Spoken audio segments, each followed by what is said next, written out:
he had all our campus directors and our students. They are from Riva, Khandwa, Datia. They have all joined. And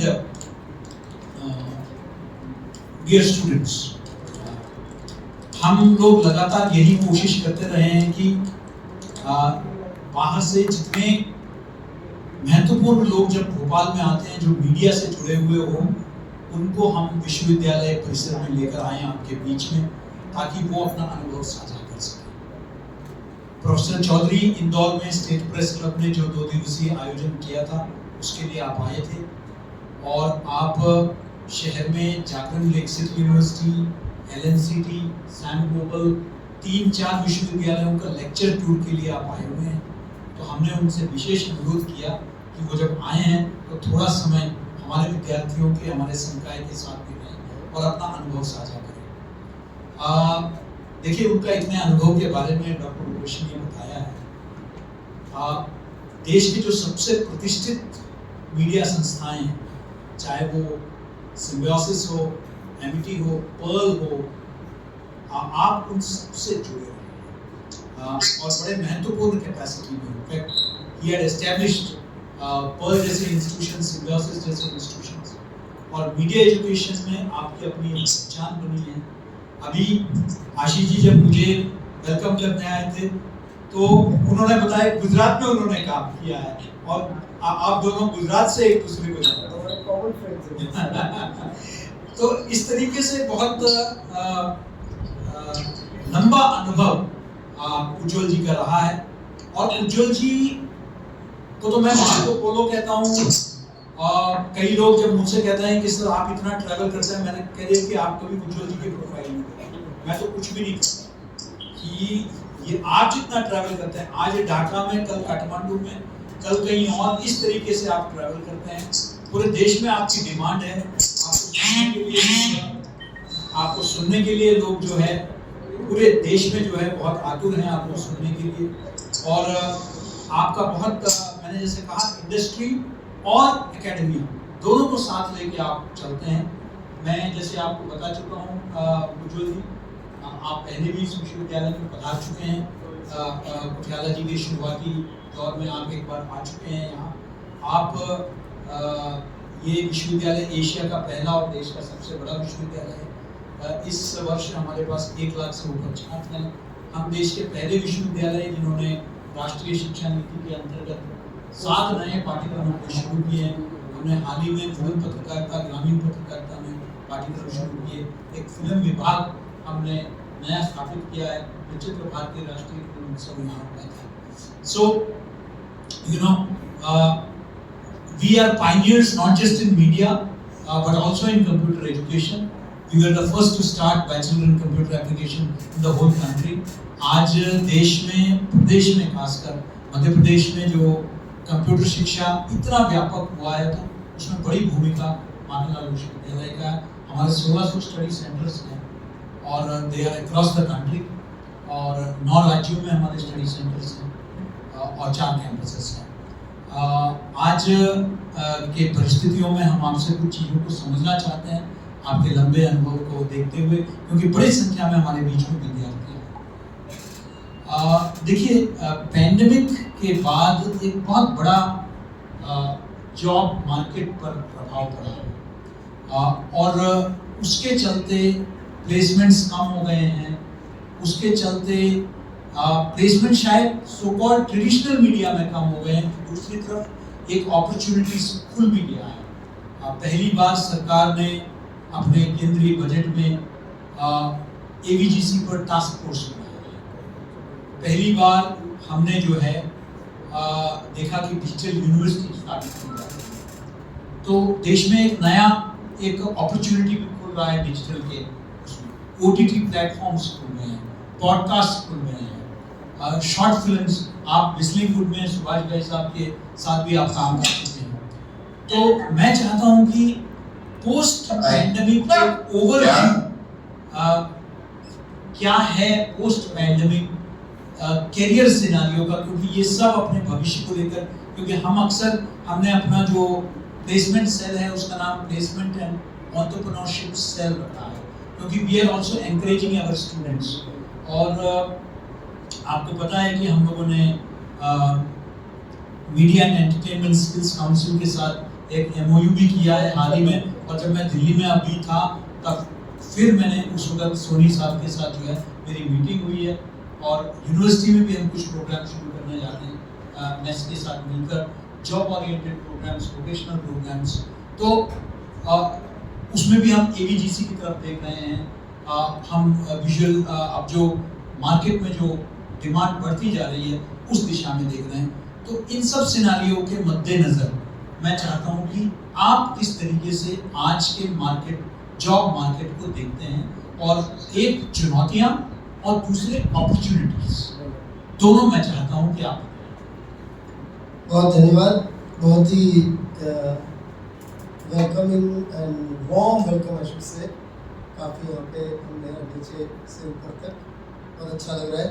मैं Ramakrishna mission का पास किया हूँ class 10 में, central board CBSE में। Ramakrishna mission Arunachal Pradesh जो एकदम चीन के बॉर्डर है।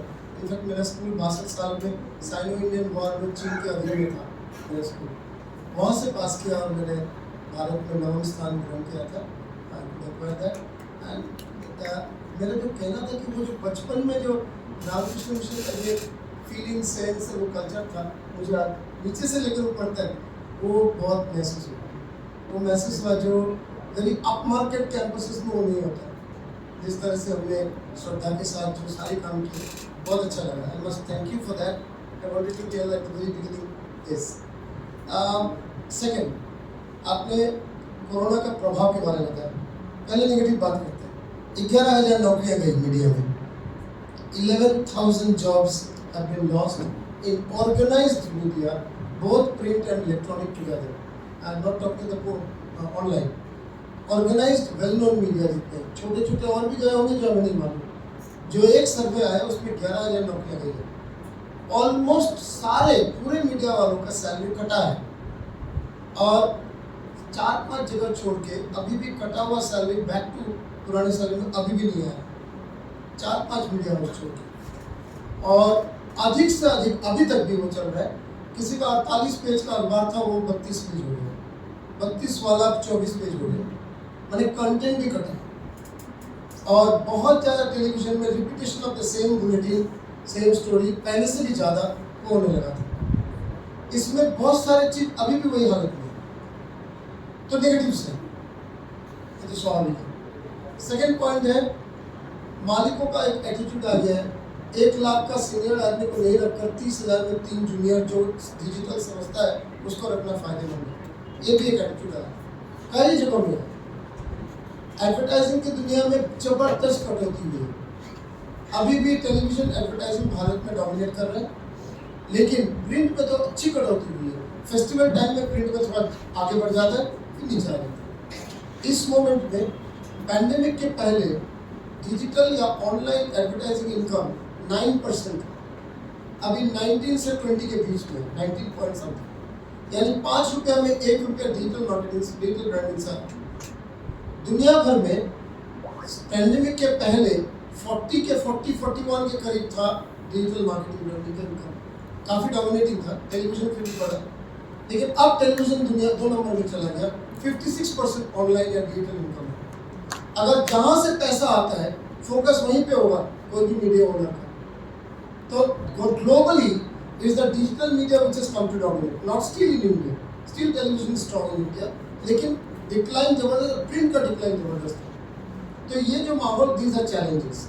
ये चैलेंजेस को फेस, इसमें अवसर भी है, जैसा सर ने बोला कि चैलेंज के साथ अवसर भी होते हैं। ऐसे भी रामकृष्ण मिशन की बात हुई थी, तो मेरा एक टीचर था सोशल साइंस में, स्कूल का टीचर केवल राम सर। सो केवल राम सर एक बहुत ही गरीब दलित परिवार से थे, बिहार के। उन्होंने एक बहुत अच्छी चीज़ बताई, turn your disadvantage into an advantage, that's the only way to tackle it. कोई भी डिसएडवांटेज मतलब तकलीफ या चैलेंज का सिचुएशन है, उसको अगर आपका दिमाग है तो आप उसको एडवांटेज में ला सकते हो। इतिहास में बहुत सारे एग्जाम्पल्स हैं, बट हम अब मीडिया के संदर्भ में रहेंगे और आज के मीडिया के संदर्भ में रहेंगे। अगर आपको वाकई करियर बनाना है, प्रिंट, अच्छा 3 तरह के मीडिया हैं आप जानते हैं, news media, entertainment media, brand media. खबर का मतलब संवाद का मीडिया, विनोदन का मीडिया और ब्रांड कम्युनिकेशन का मीडिया। और खबर का जो मीडिया है वो हम अखबार से समझते हैं, वो 20th सेंचुरी का डोमिनेंट मीडिया था। 20वीं सदी में news media print dominated, print led था। 20वीं सदी के बाद 21वीं सदी जब शुरुआत हुई तो वो television, electronic media, more particularly TV, because radio में, प्राइवेट रेडियो तो न्यूज में अलाउड नहीं है अभी भी। सो टेलीविजन लेड न्यूज मीडिया बना। और आज की तारीख में पैंडेमिक के बाद जो मेन चेंज हुआ है, धीरे धीरे वेब लेड मीडिया बनने लगा। टेलीविजन अभी भी है लेकिन वेब लेड मीडिया बनने लगा है, और टेलीविजन भी कन्वर्ज किया है इंटरनेट के साथ। देखो आज कोई भी बड़ा न्यूज होता है चैनल से आपको नहीं मालूम होता। पहले चैनल से होता था, 20वीं सदी में अखबार से होता था, बाद में चैनल से होता है। अभी आपको ट्विटर या व्हाट्सएप या ऑनलाइन में पहले मालूम होता है। डिटेल आप टेलीविजन में देखते हो, डिबेट सुनते हो, उसका और डिटेल अगले दिन अखबार में पढ़ते हो। Source of news is no more television and newspaper, they are the details of the story. तो इस जगह में जब आ गए हम लोग, तो न्यूज़ मीडिया के संदर्भ में कैसे आप जॉब्स मार्केट में अवसर बना सकते हो। अवसर के लिए बताओ, समझो एक बड़ी घटना घटी, चाहे वो पॉजिटिव घटना हो या नेगेटिव घटना, जो एक्सीडेंट हो या कुछ ब्लास्ट हुआ, बड़ी घटना घटी, कोई टेररिस्ट अटैक हुआ, कुछ भी हुआ कहीं भी, जो पत्रकार खबर मिलते हैं वहाँ पहले पहुंचेगा, और पहुंचते पहुंचते जो देख रहा है वो स्टार्ट कर देगा ट्वीट। जर्नलिज्म का पहला स्टोरी फाइलिंग ट्वीट हो गया, 256 कैरेक्टर्स का ट्वीट। चाहो अच्छा लगे या ना लगे, tweet is the first form of journalism now. आप अगर बोलते हैं, अगर आप हमारे प्रधानमंत्री का कोट करते हैं, कहाँ से करते हैं? आइदर मन की बात से या ट्वीट से। और ये अमिताभ बच्चन अब फिलहाल इन इंटरव्यूज में नहीं है, कहाँ से कट कर कोट करते हैं? उनके ट्वीट से, क्योंकि वो ट्वीट में काफ़ी एक्टिव है। एल के अडवाणी जी को उनके ब्लॉग के लिए जाना जाता था, ब्लॉग से कोट करते हैं। सो पहला सोर्स कहीं जाके ट्वीट हो गया। ट्वीट के बाद आप वॉइस रिकॉर्ड करते हैं 3-4 पैराग्राफ में, उसको भेजते हैं, वो एडिट होकर वो चला जाता है, उसको कहते हैं पॉडकास्ट। सर ने जो शब्द बोला था, ऑडियो स्टोरी पॉडकास्ट के फॉर्मेट में जाता है। ये दूसरा स्टोरी हो गया। तीसरा स्टोरी, आप मोबाइल उठा के शूट करने शुरू कर दिए। अल जजीरा का पूरा फील्ड वर्क भी मोबाइल में, एनडीटीवी का 100% फील्ड वर्क भी मोबाइल में, सिर्फ स्टूडियो में कैमरा है। और इंक्रीजिंगली छोटे जितने रीजनल चैनल है सब मोबाइल में चलेंगे, आप धीरे धीरे बाकी लोग भी जाएंगे।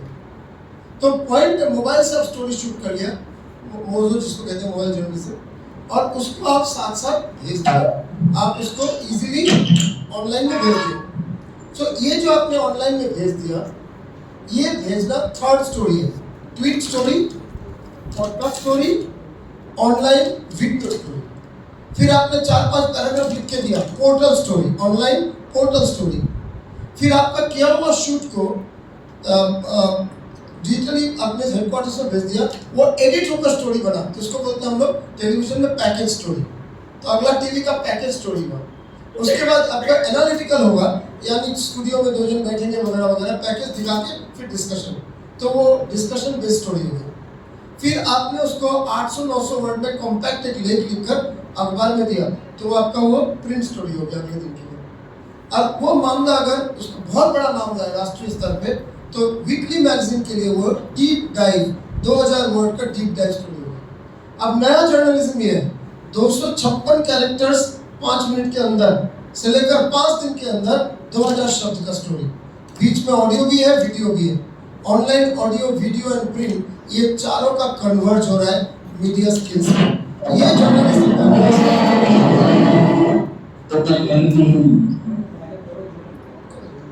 तो ये जर्नलिज्म का फील्ड वर्क का, देखो जर्नलिज्म 2 तरह होता है, news gathering, news producing. Gathering में ये इस तरह का मल्टी स्किलिंग चाहिए। अब जो मेरे उम्र का पत्रकार है उसको ये नहीं आता, मेरे उम्र का एडिटर, उसको ये समझ में आता है कि क्या चीज़ दिखाना है नहीं दिखाना है, या कौन सा चीज़ वो आता है, लेकिन पैकेजिंग नहीं आता। और वो चाहे ना चाहे अखबार चलाए या चैनल चलाए या पोर्टल चलाए, उसको पहले ऑनलाइन में अनाउंस करना ही पड़ेगा सोशल मीडिया में। So therefore there is the search of, ये बहुत भाषण बहुत सुनते हैं, भाषण तरीके मत सुनिए, मैं प्रैक्टिकल जैसा हो रहा है उस तरह से बता रहा हूँ। अगर आपके अंदर ये हुनर नहीं है कि एक स्टोरी को 256 कैरेक्टर्स में बताकर, 2 पैराग्राफ में बताकर, सुनाकर, दिखाकर, लिखकर, ये पूरा अगर नहीं बता पाए, आप सर फोड़ लो, एक लेवल के बाद जॉब्स होंगे नहीं, ऊपर जा नहीं पाएंगे। जिनकी जॉब जा रही है वो एक सिंगल स्किल्स वाले लोगों की जॉब जा रही है, 1 लाख 1.5 लाख सैलरी वाले लोगों का जॉब जा रही है, और उसकी जगह में नए कन्वर्जेंस वाले 5 आदमी का सैलरी 30-30 हज़ार में आ जा रहा है। ये सच्चाई है, फील्ड में ये सच्चाई है। अगर आप कन्वर्जेंट आदमी हो, आपकी जॉब कभी नहीं जाएगी, और आप जॉब इजीली आपको मिलेगा भी। हर मीडिया इस मोमेंट में मल्टी स्किल जर्नलिस्ट ढूंढ रहा है। प्रोडक्शन के साइड में भी यही है, प्रोडक्शन की साइड में भी ये क्या कर दीजिए कि म्यूट कर दीजिए, पूरे ऑडियंस को म्यूट करने का ऑप्शन है, उसको कर दीजिए, फिर वो अपने आप नहीं कर सकता म्यूट। तो दूसरा जो प्रोडक्शन साइड में ट्विटर में स्टोरी भेजना, फिर ऑडियो में भेजना पॉडकास्ट, फिर आपको अच्छा पॉडकास्ट को आप ऑनलाइन भी रिलीज कर सकते हो, छोटा वीडियो ऑनलाइन रिलीज कर सकते हो, बड़ा वीडियो टेलीविजन में ले सकते हो। ये जो खिचड़ी बनाते हैं ना अलग अलग, एक खिचड़ी को electronic news, just news production बोलते हैं। तो न्यूज प्रोडक्शन में भी मल्टीमीडिया है और न्यूज गैदरिंग में भी मल्टीमीडिया है। और एक व्यक्ति खुद का गैदर करके एडिट करके भेज सके तो और ज़्यादा वैल्यूएबल है, क्योंकि वो गैदरर एंड प्रोड्यूसर दोनों हो गया। ये लैंग्वेज नहीं था जर्नलिज्म में, अभी भी हम लोग नए सीख रहे हैं, मतलब ये। तो this is my first point on journalism. दूसरा पॉइंट विनोदन के क्षेत्र में, विनोदन के क्षेत्र में था मुझे 2.5 घंटे का फिल्म बनाना आता है। एक सेक्शन बोलते हैं, हम तो सिनेमा के डायरेक्टर हैं, ये है। एक सेक्शन बोलता है मुझे एक सीरियलाइज करना आता है, एक कहानी को 40 एपिसोड में 50 एपिसोड में बोलना आता है। और एक अलग ग्रुप बोलता है मुझे वो सब नहीं करना है, मुझे 30 सेकंड का ऐड बनाना आता है। और कोई बोलते हैं मुझे 10 मिनट का कॉर्पोरेट फिल्म बनाना आता है। अब अगला हुनर ये है, 10 सेकंड का जो आप देखते हैं ना यूट्यूब के कोई वीडियो देखने के पहले 10 सेकंड का ऐड आता है, 10 सेकंड के ऐड से 2.5 घंटे का स्टोरी, ये सारे कोई फिल्म बोलने लगे। आप नाम कुछ भी दो, ऐड फिल्म, कॉर्पोरेट फिल्म, ये फिल्म, फलाना फिल्म, लेकिन सभी फिल्म नहीं है। और 10 सेकंड से लेकर 2.5 घंटे तक ये किसी भी फॉर्मेट में, online, on screen, on television, किसी भी फॉर्मेट पे बनाने की जो हुनर है, वो हुनर वाले विनोदन के लोग आगे उनका जॉब रहेगा। तो ये दूसरा है विनोदन के क्षेत्र में। ब्रांड के क्षेत्र में पहले ब्रांड कम्युनिकेशन क्या था, अखबार में एक ऐड डाल दो, अब नहीं है। अब पहला ब्रांड कम्युनिकेशन है सारा सोशल मीडिया अकाउंट बनाओ, नया ब्रांड अगर है सारा सोशल मीडिया अकाउंट बनाओ, और उस सोशल मीडिया में विजुअली, ऑडियो के साथ, ग्राफिक्स के साथ इसकी कहानी को देना शुरू करो। और वो देना पहले सोशल मीडिया में होगा, फिर इंटरनेट में होगा, टेलीविजन में होगा, रेडियो में होगा, अखबार में भी आ सकता है, depending on the price and the need. Her product को अखबार जाने की जरूरत नहीं है, प्रोडक्ट के ऊपर डिपेंड करता है। साथ साथ इवेंट्स करके भी होगा, यानी आपका जो ब्रांड की स्टोरी है उसको कई लेवल में लेना है। फिर ब्रांड की स्टोरी कैसे बताना है, पहले क्या था, जैसा माखनलाल यूनिवर्सिटी का हम अगर ऐड निकालते हैं, विश्वविद्यालय उसका इतने साल से चल रहे हैं, इतने बच्चे हैं, इतने पिछले 1 साल में इतने जॉब्स यहाँ से बच्चे ने पाया है, ये डिपार्टमेंट से एक ऐड बनाते हैं। इसको हमने कहा था ब्रांड कम्युनिकेशन। ये इंफॉर्मेशन है, ब्रांडिंग नहीं है, ये इंफॉर्मेशन है। ब्रांड के लिए स्टोरी चाहिए। एक रेवा का एक लड़के की कहानी उठाइए। आपका नाम क्या है? पीछे जो, या आपके पीछे जो लड़का, द बॉय, या you have what's your name? Naveen. हाँ, नवीन। पूरा बताओ। नवीन सुमन। नवीन सुमन। सुमन। और कहाँ से हो? बिहार। बैठिए। बिहार कहाँ से? सीतामढ़ी। सीतामढ़ी। बैठिए। अगर मैं एक स्टोरी बनाऊं, नवीन सुमन बिहार सीतामढ़ी से 3 साल पहले माखनलाल चतुर्वेदी में यूनिवर्सिटी पढ़ने आया था, कहीं से उसके बारे में मालूम हुआ आया था। उसका फैमिली ने कहा था कि हम लोग बहुत ज़्यादा इन्वेस्ट नहीं कर पाएंगे तुम्हारी पढ़ाई में, तो वो अच्छी सरकारी विश्वविद्यालय देखकर यहाँ आया। आके 2 साल में ये किया, 3 साल जो भी उसका कोर्स होगा करके यहाँ इंटर्नशिप किया, ये किया, वो किया, ऐसी फिल्म बनाई, ये फिल्म को ये रिकॉग्निशन मिला, फाइनली जाके यहाँ ज्वाइन किया। ये जो पूरी स्टोरी है, और वो स्टोरी उसकी ज़िंदगी, उसके परिवार की ज़िंदगी को कैसे फर्क किया, कैसे चेंज किया, परिवर्तित किया, वो स्टोरी ब्रांडिंग है, वो स्टोरी ब्रांडिंग है। So brands are not in what you say as advertisement message. Brands are in what you do as a product, as a company, as an organization. आप करते क्या हो, उसका प्रभाव क्या है ना, ये बहुत बड़ा डिफरेंस है। सबको अपनी कहानी बोलना आता है, ध्वजा उड़ा के कहानी बोलना आता है। जिसको नहीं आता जो चीज़, वो है कि मेरे काम का इम्पैक्ट क्या हुआ, उसकी कहानी बोलना। फेसबुक ने फेस ऑफ सक्सेसफुल की एक सीरीज निकाला है। जिन लोगों की बिजनेस चौपट हो गई कोविड के टाइम, वो फेसबुक को यूज करके कैसे दोबारा अपना करियर बनाए, अपना बिजनेस बनाए। कैसे कोई व्यक्ति जो नई जगह में जाएगा, किसी भी हालत में उसको घर नहीं मिल रहा था या ऑफिस नहीं मिल रहा था, फेसबुक को यूज करके उसने घर ऑफिस कैसे बनाया, ये सारा ऐसा एक सीरीज स्टोरी निकाला है। Now that is branding, that is branding.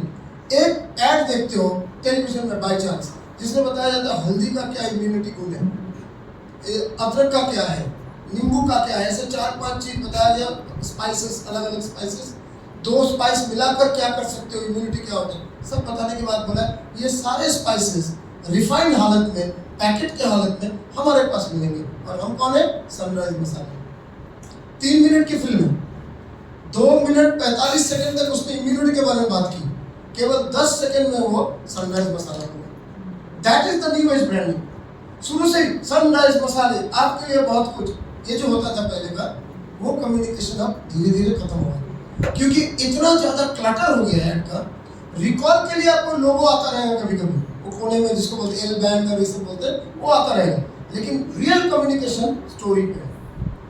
क्या आप स्टोरी बता सकते हो अपने ब्रांड रिलेटेड, और जितना ज्यादा ऑब्जर्व करोगे आपके काम का प्रभाव का, उतना ही स्टोरी बनेगा। नए जब कोई कहानी में आते हैं, नया समझो कोई कंपनी लॉन्च किया, ब्रांड लॉन्च किया, उसके पास स्टोरी नहीं होता, तब उसके लिए क्या प्रॉमिस लेकर आया उसकी स्टोरी बनाते हैं। जो प्रॉमिस वो लेकर आया, सिर्फ मेरा इतना सुंदर है ये नहीं, how will the people's life change now, ये स्टोरी केवल अखबार में दोगे तो नहीं हो पाएगा, केवल टीवी में दोगे खर्चा बहुत है।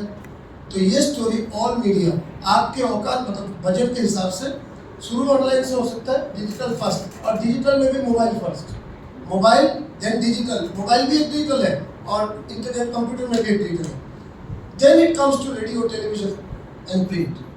और इवेंट्स एक जबरदस्त, पहले इवेंट क्या होता था, light, sound, decoration, speaker, performer, हो गया इवेंट। अब है सामने 200 लोग हैं, पीछे 2000 लोग, 2000 लोगों के पास कैसे ले जाओगे, सीमलेसली कैसे ले जाओगे, उनको लगना चाहिए कि वो हॉल में बैठे हैं। इसके लिए नया कॉन्सेप्ट आ गया, ऑगमेंटेड रियलिटी, वर्चुअल रियलिटी। अब वर्चुअल रियलिटी नाम का तो कोई पेपर है नहीं सिलेबस में, ऑगमेंटेड रियलिटी नाम का तो कोई पेपर है नहीं, क्यों? मैंने अपने कॉलेज में ऑगमेंटेड रियलिटी नहीं पढ़ा ना, जो मैंने नहीं पढ़ा तो हम आपको पढ़ाएंगे कैसे? This is the new challenge. उन्होंने एनिमेशन की बात की, animation was not a part of media education, जब हम लोग स्टूडेंट थे, नहीं, it was not a part of animation, देखा ही नहीं था। बहुत दिन बाद सुना, जब हम जॉब में आए तब सुना, फिर देखने लगा, जय भीम देखा, यहाँ का दुनिया भर के कार्टून देखे एनिमेशन के, तब देखा। अब animation is a big area of communication, entertainment communication. So point is, in conclusion, इस बात का कन्वर्सेशन फिर आगे की चर्चा बढ़ाएंगे।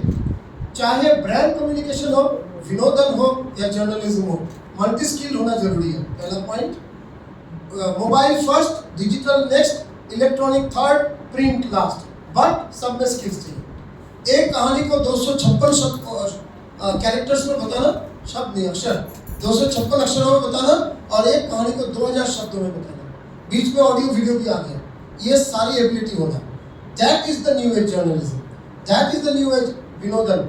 फूलन देवी की कहानी 5 मिनट की शॉर्ट फिल्म में बताना, डॉक्यूमेंट्री स्टाइल में, फूलन देवी की कहानी 20 मिनट के शॉर्ट फिल्म में बताना, साइंस फिक्शन स्टाइल में, और फूलन देवी की कहानी 40 या 15 पार्ट का वेब सीरीज में बताना, और फूलन देवी की कहानी 2.5 घंटे की फिल्म में बताना। क्या कर सकते हो? वो अगला विनोदन का हीरो बनेगा, जो इस तरह का स्क्रिप्ट लिख पाएगा, जो इस तरह का एक्टिंग कर पाएगा, जो इस तरह का प्रोडक्शन कर पाएगा, डायरेक्शन कर पाएगा। और इसके बाद का जो हुनर है, ये तो बेसिक हुनर है नौकरी के लिए, आगे के लिए। इसके बाद का हुनर है, हम सब प्रोडक्शन सिखाते हैं, सीखते हैं किस तरह से प्रोड्यूस करें, फिल्म हो, अखबार हो, विज्ञापन हो, इवेंट हो, PR हो, हम प्रोडक्शन सीखते हैं। प्रोडक्शन के बाद डिसेमिनेशन नहीं। इसको प्रोडक्शन बहुत अच्छा हुआ, लेकिन 2 लाख लोगों के पास कैसे ले जाओ, 20 लाख लोगों के पास कैसे ले, इसको डिसेमिनेशन, टेक्नोलॉजी यूज करके, वो नहीं सीखते, बहुत कम जगहों में सिखाई जाती है। और तीसरा, ये मैं कोई विशेष विश्वविद्यालय के संदर्भ जनरली बात कर रहा हूँ, हमारे देश में 720 विश्वविद्यालय में मीडिया पढ़ाई जाती है। अधिकतर जगह में 90% टाइम प्रोडक्शन पे चला जाता है, प्रोडक्शन सीखने में, कॉन्सेप्ट, थ्योरी एंड प्रोडक्शन। लेकिन प्रोडक्शन के साथ साथ जो प्रोड्यूस हुआ उसका डिसेमिनेशन, आउटरीच, उसको पॉपुलर करना, वायरल करना, जो भी है वो कम सीखते हैं। और उससे भी कम क्या सीखते हैं, वो प्रोडक्शन को करने के बाद, लोगों के पास ले जाने के बाद पैसे कैसे कमाते हैं, पैसे कैसे कमाते हैं। मीडिया रेवेन्यूज नहीं पढ़ाई जाती है, मीडिया मैनेजमेंट पढ़ाई जा रही है आजकल, बहुत अच्छी बात है। उसके अंदर रेवेन्यूज एक छोटा टॉपिक होता है, media revenues itself is a full course. उसमें भी अलग अलग print media revenues, electronic media revenues, online media revenues और कन्वर्जेंस मीडिया रेवेन्यूज सबका मिला के ये नहीं पढ़ाई जाती। ये पढ़ना, जानना, पढ़ाया इतना जाए, आपको जानना इतना है। अच्छा, there are two types of syllabus. एक सिलेबस जो विश्वविद्यालय कह देते हैं कि ये सिलेबस है, उसको हम कहते हैं structured syllabus. Teacher structured syllabus पढ़ाते हैं, टिक हो, ये टॉपिक हो गया, ये टॉपिक हो गया, ये हो गया, पावर पॉइंट दिखा दिया, ये कर दिया, हो गया। मेरा भी इस टॉप के लिए पावर पॉइंट है, मैं नहीं दूंगा पावर पॉइंट, मैं रिक्वेस्ट करूंगा कि आप लोगों को ईमेल में या व्हाट्सएप में दे दीजिए, लेकिन हम बात करेंगे, हम प्रश्न भी लेंगे। सो एक तो हुआ स्ट्रक्चर्ड सिलेबस जिसको पढ़ना जरूरी है, उसके बिना आप परीक्षा नहीं दे सकते, डिग्री नहीं पा सकते। लेकिन एक दूसरी शिक्षा है, और दूसरी शिक्षा को कहते हैं ऑर्गेनिक लर्निंग। आपने 12 पेपर पढ़े या कोर्स पढ़े, आपका दिल और दिमाग सबसे ज्यादा मजा आया इवेंट मैनेजमेंट पढ़ के या फोटोग्राफी पढ़ के, तो फोटोग्राफी आप सिलेबस पे नहीं डिपेंड करेंगे, फोटोग्राफी आप अपने मन के लिए पढ़ेंगे। सिलेबस के बाकी सब पढ़े जरूरी है मास्टर या बैचलर के पढ़ने के लिए, लेकिन जब फोटोग्राफी करेंगे वो डीप डाइव करेंगे, उसको हम अंग्रेजी में बोलते हैं ऑर्गेनिक लर्निंग। ऑर्गेनिक तरीके से जाएंगे। टीचर क्या करते हैं, स्ट्रक्चर सिलेबस खत्म करते हैं, और मेंटर क्या करते हैं, आपको हैंड ओवर करते हैं ऑर्गेनिक लर्निंग करने के लिए। कोई एक विषय पे वो आप एक्सपर्ट बनो, कोई एक जो आपके दिल के अंदर सबसे, जिसको पढ़ के सबसे मजा आता है, उसमें डीप में जाओ। सो ये एक नया मीडिया पे एजुकेशन, सारे एजुकेशन में ये एक नया आयाम है। स्ट्रक्चर में रुके मत रहिए, ऑर्गेनिक लर्निंग में भी जाओ। ये this is another point I wanted to say. हम वापस आते हैं मोनेटाइजेशन के पॉइंट पे। यूट्यूब चैनल बनाने का एक चल आ गया है, एक ट्रेंड आ गया है, सब लोग यूट्यूब चैनल बनाते हैं, व्लॉग बनाते हैं, बहुत अच्छी बात है, बनाना भी चाहिए। इनफैक्ट मीडिया एजुकेशन में आने के पहले दिन से कुछ ना कुछ मीडिया तैयार करना चाहिए, किसी के साथ पार्ट टाइम काम कीजिए, कोई अपना यूट्यूब चैनल बने। लेकिन दूसरा पॉइंट है, यूट्यूब चैनल को पॉपुलर करना, उससे पैसे कमाना, क्या ये सीख रहे हैं, ये जरूरी है। इसको बोलते हैं डिजिटल एसेट। यूट्यूब बोलिए, आपका ये क्या बोलते हैं, ब्लॉग, ये सब है digital asset. Now digital platform एक है, एसेट जब बहुत लोग जानते हैं और उसका रेवेन्यू जब उसका मोनेटाइजेशन होता है। तो प्रॉब्लम है, हम YouTube में प्रोडक्शन सीखते हैं, YouTube को पॉपुलर करना कम सीखते हैं, और उससे पैसे निकालना और कम सीखते हैं। So it's very important that our courses and our education and your learning individually should focus not only on production but also on dissemination and monetization. Disseminate करना मतलब लोगों तक ले जाना, और monetize करना उससे पैसे कमाना। अगर आप पैसे से भागोगे तो कोई मतलब नहीं है। करियर पैसे के कारण नहीं बना रहे, उसमें आपका लगाव होना चाहिए, एक सामाजिक उसमें एक वैल्यूज होनी चाहिए, क्योंकि जर्नलिज्म है। आप पोर्नोग्राफी से पैसे नहीं कमाओगे, भले उसमें पैसे ज़्यादा मिले, वो एक पार्ट ठीक है, आपका वैल्यूज अपनी जगह में है, जरूर उसको मेंटेन करना है। लेकिन आपने वैल्यू ओरिएंटेड अच्छा कंटेंट बनाया, आपको मालूम ही नहीं कि किस तरह से इसको बेचा जाए, तो भी नहीं हो पाएगा। सो इन कंक्लूजन्स, अच्छा एक और पॉइंट बोल के फिर हम इस पॉइंट को कंक्लूड करेंगे कंप्लीटली। सोलोप्रेन्योर और गिग इकोनॉमी, दो शब्द नए हैं। गिग इकोनॉमी क्या है, पहले जो एक्टर होते थे, समझो दिलीप कुमार, क्या कहीं नौकरी करते थे, नहीं करते थे, तो आज इन्होंने डायरेक्टर या प्रोड्यूसर में साइन किया, कल उन्होंने किया, इसको वो फ्रीलांसर है, एक तरह से फ्रीलांसर है, भले वो किस लेवल का भी स्टार हो। सिंगर भी वैसे थे, और बाकी अधिकतर लोग नौकरी करते थे। अब जो समय आ रहा है, नौकरी करना नहीं होना जरूरी होगा, मतलब एक सेक्शन तो करेंगे जिनको बेसिकली चलाना है, प्रोडक्शन करना है। एक बड़ा सेक्शन मीडिया वाले ऐसे होंगे जो नौकरी नहीं करेंगे, कई संस्थाओं के लिए काम करेंगे। जैसे मेरा एक स्टूडेंट हस्बैंड वाइफ है, वो लोग PR एजेंसी चलाते हैं, 18 करोड़ का टर्नओवर है सालाना उनका। मैं बोलता है यार बड़ा अच्छा काम कर रहे हो, 18 करोड़ का टर्नओवर, 9 साल पहले स्टूडेंट थे, तो बोलता है कितने लोग हैं, तो 18 करोड़ के लिए कम से कम 50-60 आदमी का टीम चाहिए। मतलब हंस दिया, बोले सर हम दोनों और हमारे 2 जन, 4 जन हम लोग फाउंडर डायरेक्टर है जो 5-5 लाख रुपए लगाए थे। तो ये 4 है और हमारे साथ और 6 लोग हैं, जिसमें पियोन अकाउंटेंट को छोड़ दो तो काम वाला बंदा चाहिए। एक अकाउंट्स पियोन टाइप है, एक पियोन है, छोड़ दो 4 काम वाला बंदा। मतलब 10 जन से तुम 18 करोड़ कैसे बना रहे हो? एक मीडिया को कोई भी पीआर में है तो कोई भी काम लोगे, 100 सिटी में छपवाना है तो कैसे करोगे? तो बोलते सर 122 सिटी में हमारे पार्टनर्स हैं। पार्टनर्स का मतलब जिसको स्ट्रिंगर बोलते हैं अखबार में, रिटर्नर बोलते हैं मीडिया में, इस तरह के मीडिया में, या दूसरा लैंग्वेज है जो मेरा सोलो एंटरप्रेन्योर, मतलब वो अकेला एक पीआर आदमी है उदयपुर में जो 10 एजेंसी के साथ जुड़ा हुआ है इंक्लूडिंग माइन, और वो मेरा उसका वहाँ छपवा देगा, वहाँ का इवेंट मैनेजमेंट करने के लिए वो कर देगा। सो इस तरह का एक नया कॉन्सेप्ट आ गया गिग इकोनॉमी और सोलोप्रेन्योर। अगर आप ढूंढ रहे नौकरी, एनडीटीवी में नौकरी चाहिए, नहीं मिलने वाला है, क्योंकि एनडीटीवी 2-3 सालों से प्लेस मतलब कोई भी रिक्रूटमेंट रोक के रखा है। कोई छोड़ेगा तो उसको रिप्लेस करेगा, अदरवाइज रोक के रखा है। आप टाइम्स ऑफ इंडिया बोलोगे टफ होगा मिलना, लेकिन अगर आप बोलोगे मुझे मीडिया में काम करना है और इवेंट मैनेजमेंट में या पीआर में या किसी एक में काम करना है तो मिलेगा काम। अगर आप सोलोप्रेन्योर बन सकते हो, गिग इकोनॉमी बन सकते हो। और अगर नौकरी करना है और दूसरे तरीके की नौकरी मिलेगी।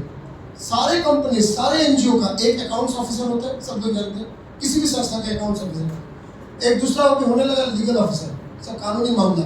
अब तीसरा आने लगा है कम्युनिकेशन ऑफिसर, जो उसका सोशल मीडिया हैंडल करेगा, जो उसका प्रेस रिलीज, प्रेस कॉन्फ्रेंस को हैंडल करेगा, जो किसी फिल्म डायरेक्टर को एंगेज करके उसका कॉर्पोरेट फिल्म बनाएगा, बजट कम है तो खुद ही अपना कैमरामैन लेकर फिल्म बनाएगा, अपना सीईओ का स्पीच लिख देगा या उसका रिसर्च कर देगा। ये सारे चीज के लिए हर कंपनी में कम्युनिकेशन ऑफिसर होगा। वो जर्नलिस्ट है, वो भी है, वो पीआर वाला है, जरूर है, वो फिल्म मेकर है, वो भी है, वो सोशल मीडिया आदमी है, वो भी है। मतलब एक multi media, multi skill communication officer, ये जॉब्स होंगे, ये जॉब्स होंगे। रेगुलर मीडिया में, विशेष करके विनोदन में, अधिक से अधिक सोलोप्रेन्योर, अधिक से, मेरा एक स्टूडेंट है जो 9 भाषा में गाना गाती है, तो एंकरिंग करती है, कॉमेडी करती है और 9 भाषा में गाना गाती है। उसका 30 दिन के महीने में कम से कम 20-22 दिन का काम एंगेज। अलग अलग लोग हैं, अलग अलग शहर भी है, एक शहर में 2-3, दूसरे से अलग अलग, and she makes good money, quite good money. और मैनेजर रखा हुआ है, 33% वो लेता है पैसा, जो भी ऑर्डर मिलता है 67% वो लेती है मोनिका मूर्ति। आप उसको चेक कर सकते हो, monicamurthy.in, सब कुछ उसका गाना, सब काम उसमें लिखा हुआ है, MONICA, Monika MORTHY, monicamurthy.in। Now this is the new age that's coming। गाँव अब एक 110 reporters.com एक है, गंगाधर पाटिल चलाते हैं। वो भारत के 6000 छोटे छोटे शहर गांव में डिस्ट्रिक्ट मिलाकर 6000 लोगों के साथ इसका नेटवर्क है। वो आज तक को बोलता है आपको एक केदारनाथ में कुछ हो गया, चिंता मत करो, आधे घंटे में आपके पास फुटेज आ जाएगा। इस तरह बात करते हैं, इस तरह का नेटवर्क उसने बनाया। एंड ANI का तो नेटवर्क है ही है। So there are different ways of working in media. वो ट्रेडिशनल मुझे टाइम्स में जॉब चाहिए, एनडीटीवी में जॉब चाहिए, वो नहीं होगा। सो वेदर विनोदन या न्यूज या विज्ञापन, मतलब ब्रांड कम्युनिकेशन, तीनों में mobile first, digital next, electronic and then print, multimedia, multi skill, solopreneur, अपने को एंटरप्रेन्योर तरीके से चलाना, understanding of media revenues, media management. आपको लगेगा तो बहुत ज़्यादा चीज़ है। मैं आपको उल्टा बताऊँ, मेरे पापा डॉक्टर थे। डॉक्टर मेडिकल MBBS में पहले 2 साल पूरे शरीर को पढ़ाया जाता है, पूरा शरीर का एनाटॉमी, जो बाहर से शरीर है, और शरीर का अंदर फिजियोलॉजी। एनाटॉमी और फिजियोलॉजी 2 साल तक पढ़ाया जाता है। फिर उनको हाउस सर्जन बनाया जाता है। फिर पूछा जाता है कोई स्पेशलाइज करना चाहते हो, कोई बोलता है बच्चों पे करना चाहते हो, तो उसको फिर अगला 1.5-2 साल का फोकस होता है पेडियाट्रिक्स में। कोई बोलता है मैं हार्ट स्पेशलिस्ट होना, दिल का डॉक्टर होना चाहता हूँ, तो उसका फिर फोकस होता है कार्डियक। तो महिलाओं के गायनेकोलॉजी। तो अलग अलग लोग, और कोई स्पेशलिस्ट नहीं होना चाहता है उसको जनरल मेडिसिन बोलते हैं। तो पहले 2 साल वो पूरा शरीर पढ़ता है, उसके बाद वो 2 साल उस पर फोकस करता है। मैं न्यू एजुकेशन पॉलिसी को अप्रिशिएट करता हूँ कि 4 साल का ग्रेजुएशन करना है। 2 साल आप पूरा पढ़िए मीडिया एंड कम्युनिकेशन, फिर सोचिए कि किसमें मेरे को सबसे ज़्यादा मजा आता है, फिर उस पर फोकस कीजिए आगे। और अगर मास्टर्स करते हैं, मास्टर्स उन्हीं को करना चाहिए जिनको PhD करना है। अगर बैचलर्स करके अगर इंडस्ट्री में जा सकते हैं, जनरल एंड स्पेशलाइजेशन दोनों करके, तो ज़्यादा बेहतर है। सो these are some of the points that tomorrow's media is actually throwing more opportunities to you, provided you are multimedia, monetisation, अपना ब्रांड बनाना, सोलोप्रेनिएटर, अपना ब्रांड, अपना सोशल मीडिया, ये सब, और ये रिसर्च। कोई भी काम में अब रिसर्च की आवश्यकता है, लेकिन अब सबसे कम पढ़ते हैं रिसर्च। यह है सिलेबस में बहुत अच्छी तरह है, secondary primary sources, quantitative qualitative research हम कम पढ़ते हैं। और कब हम रिसर्च पढ़ते हैं? जब हम टीचर बनते हैं और हमें अब जॉब में आगे बढ़ने के लिए पीएचडी चाहिए, मजबूरी में रिसर्च पढ़ते हैं। नहीं, हर एक इंसान को जो मीडिया में जाएगा रिसर्च की बेसिक एबिलिटी चाहिए। आप किस तरह से कंक्लूड करेंगे कि ये ट्रेंड है, और आपके पास 4000 लोगों से बात करने का स्कोप नहीं है, 40 ही लोगों से बात करना है। अब 40 लोग, आप आसपास के 40 लोग को करेंगे तो बायस होगा, काफी बायस होगा, सैंपल बायस होगा। तो आपको सैम्पलिंग किस तरह से सोचना है, even as a journalist. Gangs of Wasseypur का जो ओरिजिनल स्क्रिप्ट था, उसमें इतने गाली गलौज नहीं था जो फिल्म में है, वो रिसर्च के बाद ऐड हुआ, क्योंकि उन्होंने कहा कि वो जो फिल्म है, सब्जेक्ट है अंडरवर्ल्ड का, जिस एरिया का है, वहाँ पे उनकी जो जुबान है वो डालना जरूरी है। मिर्जापुर में जो कैरेक्टर और जिस तरह का लैंग्वेज है, हम ऑब्जेक्ट कर सकते हैं, शिक्षा के तरीके से हम ऑब्जेक्ट कर सकते हैं, लेकिन मिर्जापुर जिस जगह की और जिस लोगों की, जिन लोगों की बात कर रही है, उसमें वही लैंग्वेज कॉमन है, वो रिसर्च के माध्यम से आया। एक स्क्रिप्ट में अगर रिसर्च हो सकता है, एक आर्टिकल लिखने में अगर रिसर्च हो सकता है, एक जो कंज्यूमर इंसाइट रिसर्च बोलते हैं विज्ञापन के काम में, consumer insight, consumer behaviour and उसका इंसाइट्स, ये रिसर्च हो सकता है। पीएचडी में तो होएगा, वो तो अंडरस्टूड है, लेकिन रिसर्च हर लेवल में है, रिसर्च को आपको छोड़ना नहीं। ये हुआ। और लास्ट में मैंने बताया कि मल्टीमीडिया कम्युनिकेशन ऑफिसर, ये भी एक बड़ा स्कोप सामने आ रहा है। हर एनजीओ ने अपॉइंट करना शुरू कर दिया, छोटे छोटे स्टार्टअप भी अपना कम्युनिकेशन ऑफिसर अपॉइंट कर रहे हैं, जो सोशल मीडिया संभालेगा, फिल्म संभालेगा, फोटोग्राफी संभालेगा, सारा डॉक्यूमेंटेशन करेगा, रिसर्च करके स्पीच लिख देगा, 50 चीजें उसके केआरए में। So these are the new possibilities. टकटकी लगाए बैठे हैं कि एनडीटीवी छोड़ के कहीं जाएंगे नहीं, आज तक छोड़ के कहीं जाएंगे नहीं, नवभारत टाइम्स छोड़ के कहीं जाएंगे नहीं, तो टकटकी लगाए घर पे बैठे रहेंगे, कुछ नहीं होगा। Thank you. जानकारी दी। मैं आपके और ऑडियंस के बीच में आना नहीं चाहता। मैं चाहता हूँ कि ज़्यादा से ज़्यादा क्वेश्चंस हमारे स्टूडेंट्स और हमारे फैकल्टी के बीच में से आए, ताकि वो जो चीज़ समझना चाहते हैं आपसे वो समझ सके। प्लीज़ बी पॉइंटेड और स्पेसिफिक इस इश्यू से रिलेटेड क्वेश्चन ही पूछिए। जनरल मीडिया पे डिस्कशन करने के लिए नहीं आए हैं, करियर के पर्सपेक्टिव से डिस्कशन करने आए हैं। तो आप लोग अपना वीडियो में रेज योर हैंड्स। हाँ, हैंड माइक है। और हम चाहते हैं कि पूरा आपको लाभ मिले इस सेशन का, इसलिए मैक्सिमम जो है आप लोग बात जी। आप जरूर अपना नाम बताएं और किस शहर से आए, तो जिससे मुझे अच्छा लगे कि मतलब भारत के कई शहरों से आए लोग। सर मेरा नाम उमेश शर्मा है, हरियाणा से। तो सर मेरा सवाल मीडिया करियर्स में ये था कि आपने बोला कि अलग अलग अपॉर्चुनिटीज हैं और अलग अलग एरियाज में हैं, बट सर जिन बच्चों जो बैचलर्स फर्स्ट ईयर से इवन मास्टर्स तक जो एक ही मतलब ध्येय वाक्य अपने लेके चलते हैं कि हमें हार्डकोर जर्नलिज्म करना है, राइटिंग एंड जो भी रिपोर्टिंग वाला है, वो अगर एनडीटीवी टाइम्स को इंडिया या नवभारत की तरफ ना देखे तो वो क्या करें? और अगर यहाँ पे जो बिना रोज ब्रांचेस हो उसके कुछ बच्चों बाहर खड़े नहीं होंगे तो उनको बिना रेफरेंस उसका क्या है? रेफरेंस भी नौकरी मिल रही है, मैं सच सच बताऊं आपको, रेफरेंस भी नौकरी नहीं मिल रही है। अब क्योंकि नौकरी देने के लिए काम करवाना जरूरी है। रेफरेंस से मेरा भाई आ गया है, लेकिन भाई को वो काम करना नहीं आता जो मुझे चाहिए, तो नहीं होगा। सो पोर्टफोलियो से नौकरी मिलेगी, रेफरेंस से नहीं।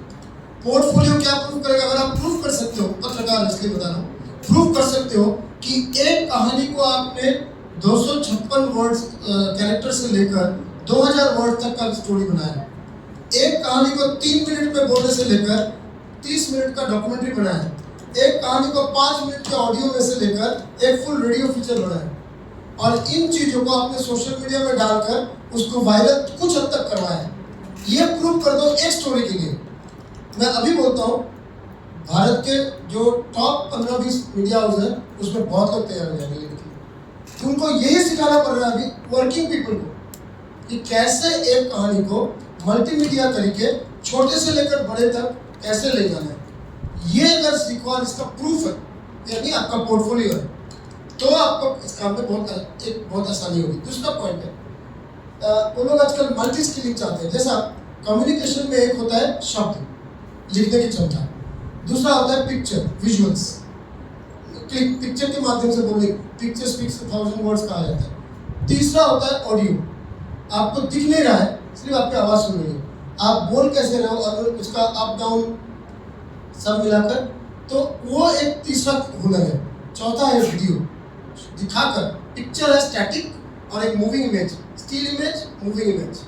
तो ये 4 तरीके से अगर आप बात कर सकते हो इंडिविजुअली, मतलब आप खड़े होकर सामने बात करना, आप ऑडियो के माध्यम से बात करना, आप शब्दों के लिखित माध्यम से बात करना और वीडियो के माध्यम से बात करना, स्टोरी, कोई एक स्टोरी, ये 4 तरीके दिखा सकते हो तो आप यूजफुल हो। ये फैक्ट ऑफ लाइफ है। रेफरेंस वाला एकदम भूल जाना है। और थर्ड, वो पहले एक समय होता था जब एक मीडिया एक नंबर एक ग्रोथ हो रहा था, लोग मीडिया में आते नहीं थे, झोले छाप लोग आते, ये सब सोच था, तब कुछ होता था। अब नहीं हो पाएगा। अब अनट्रेंड लोग मीडिया में आना बहुत कठिन। पहले तो अधिकतर मीडिया का भी एडिटर हिंदी लिटरेचर के, अंग्रेजी लिटरेचर के, पॉलिटिकल साइंस के, साइंस से पढ़ के आए हुए। अब अनुराग कश्यप इंजीनियर था, मैंने all those things were up to a point. Today it is trend media people require, and trend में भी प्रूवन चाहिए। हम ट्रेनिंग का मतलब समझते हैं, सर मेरा 72% नंबर आया, मैं क्लास में सेकंड था, ठीक है, अच्छी बात है, वेरी गुड, कांग्रेचुलेशन। मैं क्या करूँ, मुझे एनकरेज कीजिए। इसलिए किस लिए? आप मैंने क्या कर लोगे 72% लेके? अपनी मम्मी को बताइए, पापा को बताइए, उन्होंने खर्चा किया था, अपने पार्टनर को बताइए, वो ठीक है। लेकिन मुझे तो चाहिए ये स्टोरी को यहाँ से लेकर यहाँ तक ले जाए, चाहे वो न्यूज़ गैदरिंग में हो या न्यूज़ प्रोडक्शन में हो, मुझे तो चाहिए इस तरह। मतलब उनको जो स्पेसिफिक चाहिए, रिसर्च के लिए मैं देखा हूँ कैंपस इंटरव्यू सिंबल से ऑनवर्ड्स इंटरव्यू देने आते हैं, संगठन का रिसर्च नहीं किया, जी में आ गए, आप किस लिए आए? जी में रिपोर्टर बनने। अच्छा, जी कंपनी का नाम क्या है? ZEEL, जी। और दूसरा है जी न्यूज़ मीडिया, तो कंपनी का नाम नहीं आता। उसके बाद जी में कितने चैनल्स हैं, किसकी भाषा में काम करते हैं, उसमें न्यूज़ के कितने चैनल्स हैं, कोई ब्रॉड आइडिया भी नहीं, आसपास का आइडिया भी नहीं। The point is we go for interviews without any preparation. Research ये सेकेंडरी रिसर्च है, कभी प्राइमरी भी जरूरत होगी। तो सेकेंडरी रिसर्च मतलब जो ऑलरेडी छपा हुआ है, लिखा हुआ है, दिखा हुआ है, और प्राइमरी है जो आप खुद ढूंढ के निकालते हो। तो कुछ बिना रिसर्च करके लोग पहुंच जाते हैं। रेफरेंस एक चिट्ठी है मेरे पास, चिट्ठी है। तो मेरे पास, मैं सिम्बाइसिसमेंट डायरेक्टर था मीडिया का, तब यूनिवर्सिटी नहीं बना था, डीन नहीं हुआ था, पहले डायरेक्टर था। एक व्यक्ति पहुंच गया, फेमस है, उस वक्त के सेंट्रल मिनिस्टर, इस सरकार ने बहुत पहले का, तो वो एक चिट्ठी लेकर आया, मेरा बेटे का ऐसा उन्होंने रिकमेंडेशन दिया है, ले लीजिए। तो मैंने आपने एडमिशन टेस्ट नहीं किया था? हाँ दिया था, उसको 42 मिला है, हमारा एडमिशन टेस्ट में 66 पे रुक गया, 66 तक हमने लिया, 42 मिला है, तो एक रिकमेंडेशन। अच्छा, अब वो व्यक्ति जिसका रिकमेंडेशन लाया था वो बहुत बड़ा आदमी है, तो मैंने भारत के टॉप 7-8 व्यक्तियों में से एक थे। तो हमने अपने मैनेजमेंट से बात किया, तो बोले ठीक है मैनेजमेंट कोटा में ले लो। तो वहाँ एक कॉन्सेप्ट था, अगर आप नॉर्मली सिलेक्शन होकर मिनिमम जो मार्क्स में आया उसमें आ गए तो समझो आपका X फी है, और अगर आप मैनेजमेंट कोटा में आते तो 2X फी हो जाता, डबल फी। तो हमने वही बताया कि मैनेजमेंट और वेबसाइट में लिखा हुआ है पूरा, तो खोल के दिखा के बोला देखो इसमें तो लिखा ही हुआ है, तो आपको डबल फी देना। लेकिन मैंने तो उनका लेटर लेकर आया, रेफरेंस की बात है, मैंने लेटर लेकर आया, ठीक है उसी लिए तो मैनेजमेंट कोटा में ले रहे हैं, ये तो 66% वाज द लोएस्ट, आपके बच्चे का 42 है, तो हम ले रहे हैं चूंकि आप मैनेजमेंट कोटा में आए हो, बट मैनेजमेंट का डिक्लेयर्ड पॉलिसी है 2x फीस। फिर बोलते हैं अच्छा ठीक है एक काम कीजिए ना, आप उसको नॉर्मल में दिखा दीजिए और 10-20% ज़्यादा वो आपको कॉलेज में कैश में ले लीजिए। वो कॉलेज को नहीं बोल रहा है, मुझे बोल रहे हैं, कैश में ले लीजिए। फिर मैं बता मैं 66 कैसे दिखाऊँ? रिकॉर्ड में तो यूनिवर्सिटी का 66 है, आप तो 42 वाले बच्चे का पिता है, तो हम कैसे आपको रिकॉर्ड में दिखाएं 66? तो मेरिट में दिखा नहीं सकते, तो मैनेजमेंट कोटा का रूल ही है डबल एक्स 2x। सो रेफरेंस पे जा सकते हो, आपसे मिलेगा, बड़ा आदमी का रेफरेंस से तो मिलेगा, लोग मिलने के बाद बोलेगा, रेफरेंस में तो आपको ले लेंगे, बाकी लोगों का इंटरव्यू प्रोसेस लंबा होगा, आपका जल्दी ले लेंगे, लेकिन जो मुझे चाहिए वो आप दे पाओगे क्या? और आप पूछोगे तब आपको क्या चाहिए, पहली बात वो पूछेगा आपको क्या लगता है मुझे चाहिए, उल्टा पूछेगा आपको क्या, आपने रिसर्च किया ही नहीं। आप जिस काम के लिए जा रहे हो उस काम में क्या क्या हुनर, क्या क्या स्किल चाहिए आप जानते ही नहीं। So this is the point. मेरा एक स्टूडेंट था कविता, आज तक में उसने क्राइम रिपोर्टिंग मांगा था। उसके पहले उसने क्या बोलते हैं एनडीटीवी में क्राइम रिपोर्टिंग का इंटर्नशिप किया था, रिपोर्टिंग का इंटर्नशिप किया जिसमें 2-4 क्राइम स्टोरी बना। और वो बैंगलोर में पढ़ाई की थी, लेकिन है कानपुर की, बैंगलोर में पढ़ाई की थी। तो वो जाके बोला मुझे क्राइम रिपोर्टिंग चाहिए आज तक में। तो आज तक ने बोला यार तुम अभी 24 साल की लड़की हो, अभी कैसे तुमको क्राइम रिपोर्टिंग दे, और लड़के करते हैं बहुत मारपीट का वाला मामला है, केसलेस हो जाता है। नहीं मैं कर सकता हूँ, कोई प्रॉब्लम नहीं है। तो उसने उसको पूछा तुमने रिपोर्टिंग स्टोरी क्या की, तो उन्होंने उसको पूछा आपके दिमाग में इस देश के टॉप जो ग्रुप्स होते हैं ना, क्रिमिनल गैंग्स ग्रुप्स, ऐसे 10 ग्रुप्स का नाम बताओ, उसके साथ जुड़े हुए जो जिनके पास इंफॉर्मेशन है, मैं उन लोगों का नाम और नंबर अभी आपको देता हूँ। इतना रिसर्च करके गया था कि उसको दाऊद का स्टोरी चाहिए तो कहाँ से मिल सकता है, इतना रिसर्च करके गया था। फिर वो बोला कि पुलिस का ऊपर से लेकर नीचे तक पूरा जो चेन होता है ना, हायरार्की, आप बताओ मेरे स्टेट का, मैं पूरा हायरार्की और उनके नाम बता दूँ। द पॉइंट इज, ये पागल की तरह रिसर्च है इतना, लेकिन कुछ नजदीक तक का रिसर्च है क्या? तो वो बंदे मतलब उसने बोला तुमने बैंगलोर में पढ़ा है, तुमको कन्नड़ आता है, तो कन्नड़ में बात करने लगे। सामने वाला बंदा साउथ इंडियन था, मतलब एडिटर यूपी वाला था, उसका नेक्स्ट पर्सन जो ट्यूशन साउथ इंडियन है, उनको बुलाया, बोला ये बात कर रहे तुम बात करो। दोनों ने कन्नड़ में बात किया। आज तक वहीं पे डिसाइड कर लिया तू चले जा बैंगलोर में, तेरे को एक स्टार्टिंग सैलरी जो उनका तब का है लेके चले जा, क्योंकि उसने जो इन्फॉर्मेशन और उसका लैंग्वेज कमांड, उसने पूछा ही नहीं कि परसेंटेज कितना मार्क्स है, पूछा ही नहीं। तो पॉइंट है, if you have certain extraordinary such things, if you have done that, और अभी से आप इंटर्नशिप चालू कीजिए। अच्छा, इंटर्नशिप का मतलब क्या होता है? 10 महीना पढ़ा, 2 महीना नहीं पढ़ेंगे, 2 महीने लेके काम करेंगे। अब दूसरा कॉन्सेप्ट है इंटर्नशिप, ऑनलाइन इंटर्नशिप। ऑनलाइन हम स्टोरी बना के भेज सकते हैं, ऑनलाइन में साइड में हम काम कर सकते हैं। कंटेंट डेवलपमेंट बोल के एक नया कॉन्सेप्ट है, कंटेंट डेवलपमेंट ऑनलाइन में कर सकते हैं, थोड़ा पैसा भी मिल जाएगा, एक्सपीरियंस भी होगा। सो ये जो थॉट्स पुराना है वो बदलना पड़ेगा। इंटर्नशिप कंटिन्यूअस हो सकता है पढ़ाई के साथ साथ। आप मीडिया प्रोड्यूसर बन सकते हैं डे 1 से, थ्रू यूट्यूब एंड ब्लॉग। आपको जानकारी हो सकती है कि एक यूट्यूब कब कमाता है, गूगल एड्स किसको बोलते हैं। मेरा एक पहचान का व्यक्ति है जिसने 80,000 में एक फिल्म बनाई, आप उसको यूट्यूब पे देख सकते हो, lunch with my friend's wife, that is the title. It's good film, meaningful film.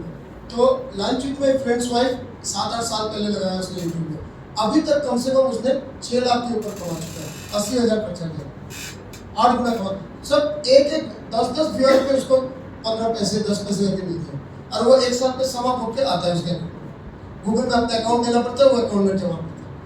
आपको ये सीखना पड़ेगा अगर आपको सोलोप्रेन्योर होना है, अगर आपको डिजिटल एसेट रेवेन्यू मोनेटाइजेशन करना है, तो आपको सीखना पड़ेगा कैसे पैसे कमाते हैं। मेरी बेटी मुझे एक दिन सिखाया, क्योंकि वो एक डिजिटल एजेंसी में डिजिटल स्ट्रेटजिस्ट है, उसने समझाया कि एक यूट्यूब चैनल कैसे पैसे कमाते हैं, आप कहाँ से कमा सकते हैं, एक ब्लॉग या व्लॉग कैसे कमाते हैं।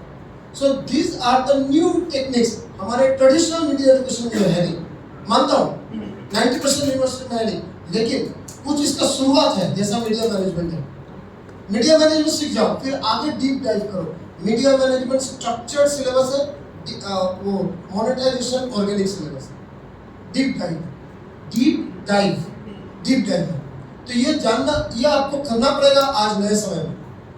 डिजिटल एंड मल्टीमीडिया स्किल्स जिसका है उसको नौकरी का कोई डर नहीं है, रेफरेंस की कोई आवश्यकता नहीं है। अखबारों की हालत खस्ता हाल है, पैसा अखबार के अकेले हाथ में नहीं। जाके बोलो आपका हर स्टोरी को वायरल करना मुझे आता है ऑनलाइन में, अब भी नौकरी देगा। जाके किसी अखबार को बोलो आपके स्टोरी को ऑनलाइन में रीराइट करके प्रेजेंट करके वायरल बनाना मुझे आता है। प्रूफ ये मेरा देखो, ऐसा स्टोरी मैंने लिखा है, ये इतना वायरल हुआ, इतना व्यूअरशिप हुआ, ये मेरा डिजिटल एसेट है, दिखाओ, साथ नौकरी मिलेगी। पॉइंट है स्किल्स पे मिलते हैं, लेकिन हम लोग ना सोच रहे हैं कि यार वो मैं किसी का हूँ नहीं तो मिलेगा। Thank you sir. सबसे पहले सर आपका स्वागत है विश्वविद्यालय में। मेरा नाम नदीम खान है, मीडिया मैनेजमेंट का स्टूडेंट हूँ, गाजीपुर यूपी से बिलोंग करता हूँ। पिछले 4-5 साल से मैं मीडिया छात्र हूँ, और इस दौरान मैंने देखा कि पैंडेमिक से पहले और पैंडेमिक के बाद किस तरीके से मीडिया ने रुख बदला है। अभी एक इंडस्ट्री में पोस्ट आई है सोशल मीडिया मैनेजर को लेकर। ये पेंडेमिक के बाद का पोस्ट आया है। मैं जो कि आप काफ़ी अनुभवी हैं, मैं जानना चाहूँगा कि आप एक चीज़ को इस तरीके से डिफाइन करिए कि पत्रकारिता और समाज सेवा कितना अंतर है, क्योंकि हम अभी भी पत्रकारिता में उलझे हैं और कई बार हम समाज सेवा भूल जाते हैं। डेवलपमेंट इंडस्ट्री इस तरीके से पैर पसार रही है, जैसे कि आपने भी खुद बताया कि कम्युनिकेशन ऑफिसर के जो रोल है वो जितने भी नॉन गवर्नमेंट ऑर्गेनाइजेशंस हों, नॉन प्रॉफिट ऑर्गेनाइजेशंस हों, सभी में ये पोस्ट आ रहा है कि जो कम्युनिकेशन ऑफिसर है वो ऑलरेडी मीडिया रिपोर्ट्स के ही काम करते हैं। समटाइम हम मीडिया रिसर्च को ग्राउंड पे करते हैं और उसको मंथली या वीकली एक रिपोर्ट एनालिसिस रिपोर्ट तैयार करके पब्लिश करते हैं। तो यही काम पत्रकारिता का है, यही काम समाज सेवा का है। तो हमारे जो यूथ का एक जो मॉब बना हुआ है, सबसे पहले कि एक इस चीज को ब्रेक करने में आप मेरी हेल्प करिए और उस पोस्ट के लिए कितनी एलिजिबिलिटी और हमें पॉलिश करनी है, आप इस चीज को 4 शब्द बोला आपने, पत्रकारिता, समाज सेवा, social media manager, development and communication. 4 चीज बोला, 4 थोड़ा अलग है। पत्रकारिता एज इट इज जो मैं देख रहा हूँ उसको बताना, बैकग्राउंड एनालिसिस के साथ बताना, वो समाज सेवा नहीं है। ये फैक्चुअल रिपोर्टिंग, अगर आप एनालिटिकल कमेंट कर रहे हैं साथ में अपना एनालिसिस दे सकते हैं, बट सामाजिक मूल्यबोध को बचा के करना है, सामाजिक धरोहर के मतलब बैकग्राउंड पे करना है, वो ठीक है। समाज सेवा अलग चीज है। तो ये पहले क्लियर हो जाए। Journalism is reporting what happens. अगर एनालिसिस का स्कोप है तो एनालिसिस के साथ, अदरवाइज फैक्चुअल, ये जर्नलिज्म है। दूसरा पॉइंट हुआ डेवलपमेंट कम्युनिकेशन। डेवलपमेंट कम्युनिकेशन का पर्पस है सामने वाले को किसी एक चीज के विकास के तरफ मोटिवेट करना। तो आप लोगों की कहानी बताओगे, उनकी जिंदगी कैसे बदला वो बताओगे, और फिर सामने वाले को बताओगे। समझो खेत में क्या करोगे जिससे आपका फलन अच्छा हो, ये नहीं बता के एक किसान की कहानी बताओ। उस किसान की कहानी के माध्यम से एक पूरा लाइफ, एक अल्टरनेटिव डेवलपमेंट उनका जो हुआ, अल्टरनेटिव स्टाइल, वो बताओगे। बता के फिर कंक्लूड करोगे कि अगर आप अपना ये करें तो इस तरह का हो सकता है। तो आप स्टोरी बेस्ड सोशल इम्पैक्ट कर रहे हो, तो वो सोशल वर्क है और सोशल इम्पैक्ट उसका नजर है, वो डेवलपमेंट कम्युनिकेशन है। और प्योर सोशल वर्क है गाँव में जाके स्कूल चलाना। मेरे माँ के नाम पे मैं स्कूल चला, सर ने एक बच्चे का सपोर्ट भी किया है, thank you very much for that. मैंने एक गाँव में कोविड में स्कूल बंद हो गया, एकदम गरीब गाँव है वो। 1 मिनट लेता हूँ सर। तो वो जंगल है ना सुंदरबन, उसके बाजू में एक नदी है मातला नदी। मातला नदी की इस पार का आखिरी बिल्डिंग है वो स्कूल। पीछे बहुत सारे गाँव, 7-8 गाँव है। वो 7-8 गाँव के 150-200 बच्चे आते थे। कोविड के काम स्कूल बंद कर दिया, सब चले गए, लॉक हो गया। 7 टीचर थे, 2-2 हज़ार सैलरी मिलता था, लोग उठा के पैसे देते थे, सैलरी भी बंद। बिल्डिंग का छत भी गिर गया, वो अम्फान आया था, छत भी गिर गया। तो वो हालत में स्कूल मुझे मिला था। एक दिन ने बोला आप उसको मदद करो, तो बुलाया था। तब वो अक्टूबर का एंड था 2020, लॉकडाउन उठ गया था। मम्मी को लेकर मैं गाड़ी में गया तो मम्मी को लेकर गया। वापस आने के बाद मम्मी का कोविड, जबकि उस गांव में किसी का कोविड नहीं था, हमें नहीं मालूम था कोविड। कहीं भी रास्ते में कहीं भी हुआ होगा, ड्राइवर को नहीं हुआ, मुझे हुआ एसिम्प्टोमेटिक, माँ को हुआ जबरदस्त। 16 दिन की लड़ाई के बाद 22 दिन की लड़ाई के बाद 25 हम लोग गए थे फर्स्ट वीक ऑफ नवंबर में, 25 नवंबर में उनका देहांत हो गया। वो खराब हो गया था, लंग्स खराब हो गया, देहांत हो गया ना। उसके बाद वो स्कूल बोला कि आप मुझे टेक ओवर करो, हम लोग को मदद करो। तो मैंने मम्मी के नाम, विवेकानंद राष्ट्रीय विद्यालय है, run by Shrimati Anu Chaudhary memorial foundation, education foundation बनाए। मेरे अलावा बाकी सब लोकल है, लेकर बनाए किया। फिर मैंने 2-3 लाख रुपए देकर उसका छत को कलर रिपेयर कराया।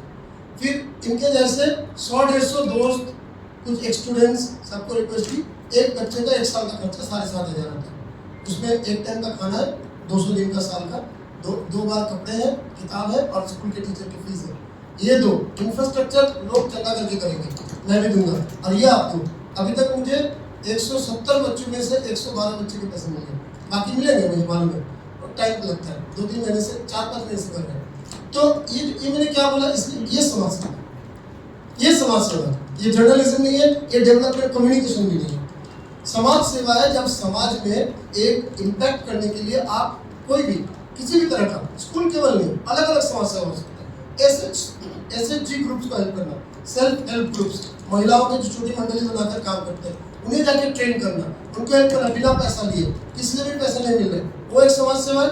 या आपको यूनिसेफ भेज रहा है, क्या सॉरी किसी और एनजीओ भेज रहा है, उसके लिए आपको थोड़ा पैसा दे भी रहा है और आप वो कर रहे हैं, वो भी समाज सेवा बन सकता है। लेकिन सोशल मीडिया मैनेजर अलग है और डेवलपमेंट कम्युनिकेशन अलग है।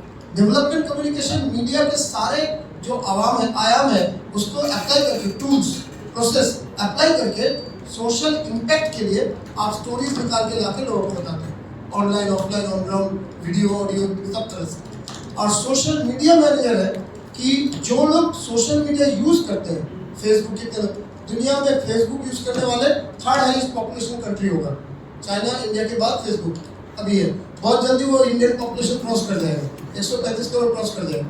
सो तो Facebook, YouTube, LinkedIn, Pinterest, Snapchat और क्या बोलते हैं इसको, और भी है इंस्टाग्राम, ये सब जो यूज करते हैं, ट्विटर, ये सब जो यूज करते हैं, उस पॉपुलेशन को मेरा ये कम्युनिकेशन ले जाना है। अगर मेरी कंपनी समझो फैशन की कंपनी है, इसको ले जाना है तो फैशन होगा तो इंस्टाग्राम काम आएगा, आईटी वाला चीज होगा तो लिंक्डइन ज़्यादा काम आएगा, अलग अलग है। तो होम अप्लायंस होगा तो फेसबुक ज़्यादा काम आएगा, है ना। तो इस तरह से मुझे ले जाना है, ये सब को समझने वाला, कंटेंट बनाने वाला, रिसर्च करके, चाहे वो audio content, video content, written content या मिक्स्ड कंटेंट, इसके लिए सोशल मीडिया मैनेजर चाहिए, ये हुनर चाहिए सोशल मीडिया में। तो पहले पूछेगा आप मेरा सोशल मीडिया मैनेज करते हो, आपका फेसबुक कितना बड़ा है, आप लिंक्डइन में हो या नहीं हो, कितने लोग फॉलो करते हैं, कितने लोग कनेक्टेड है, आप यूट्यूब में हो या ना हो, आप यूट्यूब वीडियो देखते हो अलग बात है, आपका कोई चैनल है या नहीं है, आपने इंस्टाग्राम अकाउंट खोला या नहीं खोला है, 50 लोग, 500 लोग, 5000 लोग, कितने लोग फॉलो करते हैं। अगर आपने अपना सोशल मीडिया मैनेज नहीं कर पाया तो मेरा क्या करोगे। तो सोशल मीडिया मैनेजर का सबसे बड़ा प्रॉब्लम वही है, उस क्वेश्चन में अप्लाई करके पहला क्वेश्चन ये करता है। कोई नहीं बोलता है कि तुम ग्रेजुएट हो या पोस्ट ग्रेजुएट हो, वो तो लिखा रहता है कि मिनिमम ग्रेजुएशन, तो वो तो होगा ही ग्रेजुएट।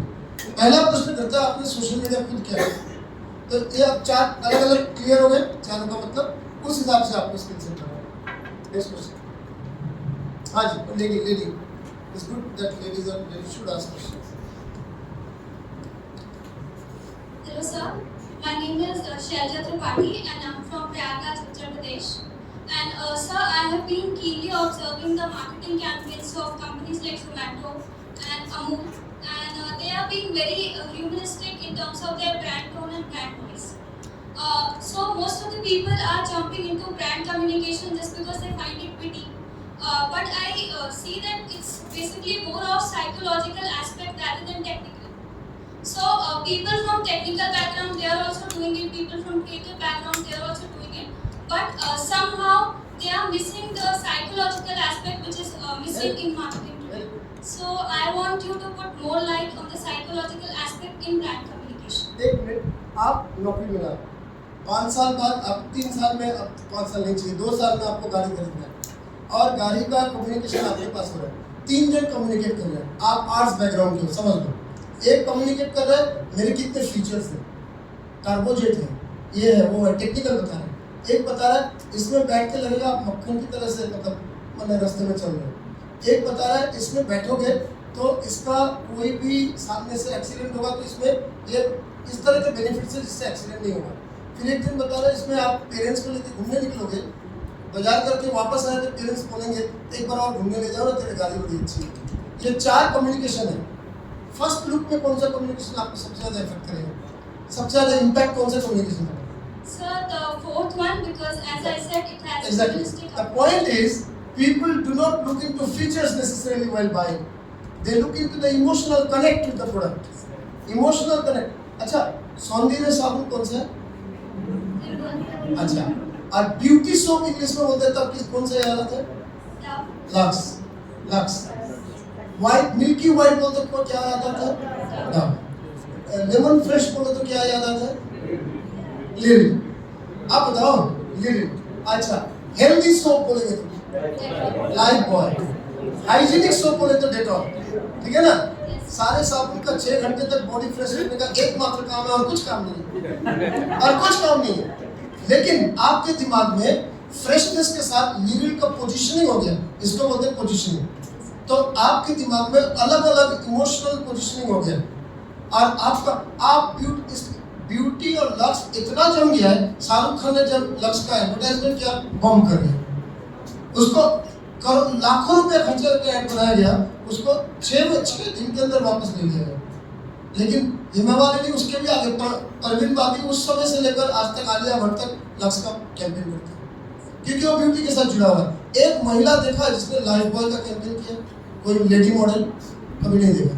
खिलाड़ी को देखा है, लड़कों को देखा है, दौड़ने वालों लोगों को देखा है, कभी कोई, यहाँ तक भी आपको मेल एक्टर जो सॉफ्ट एक्टर है, पॉपुलर है, वैसा नहीं, मस्कुलिन वाला, मतलब अपना सुनील, क्या सुनील, संजय दत्त जैसा, इस तरह का, क्या बोला, धर्मेंद्र जैसा, तो ऐसे लोग करते हैं। इसका क्यों? क्योंकि उसका इमेज बना हुआ है मस्कुलिनिटी। वैसे लक्स आपको कोई खास सुंदर नहीं बनाएगा, आप वैसे सुंदर, और आपको क्या बोलते हैं इसको, लाइफ में आपको हेल्दी नहीं बनाएगा, आप वैसे भी हेल्दी।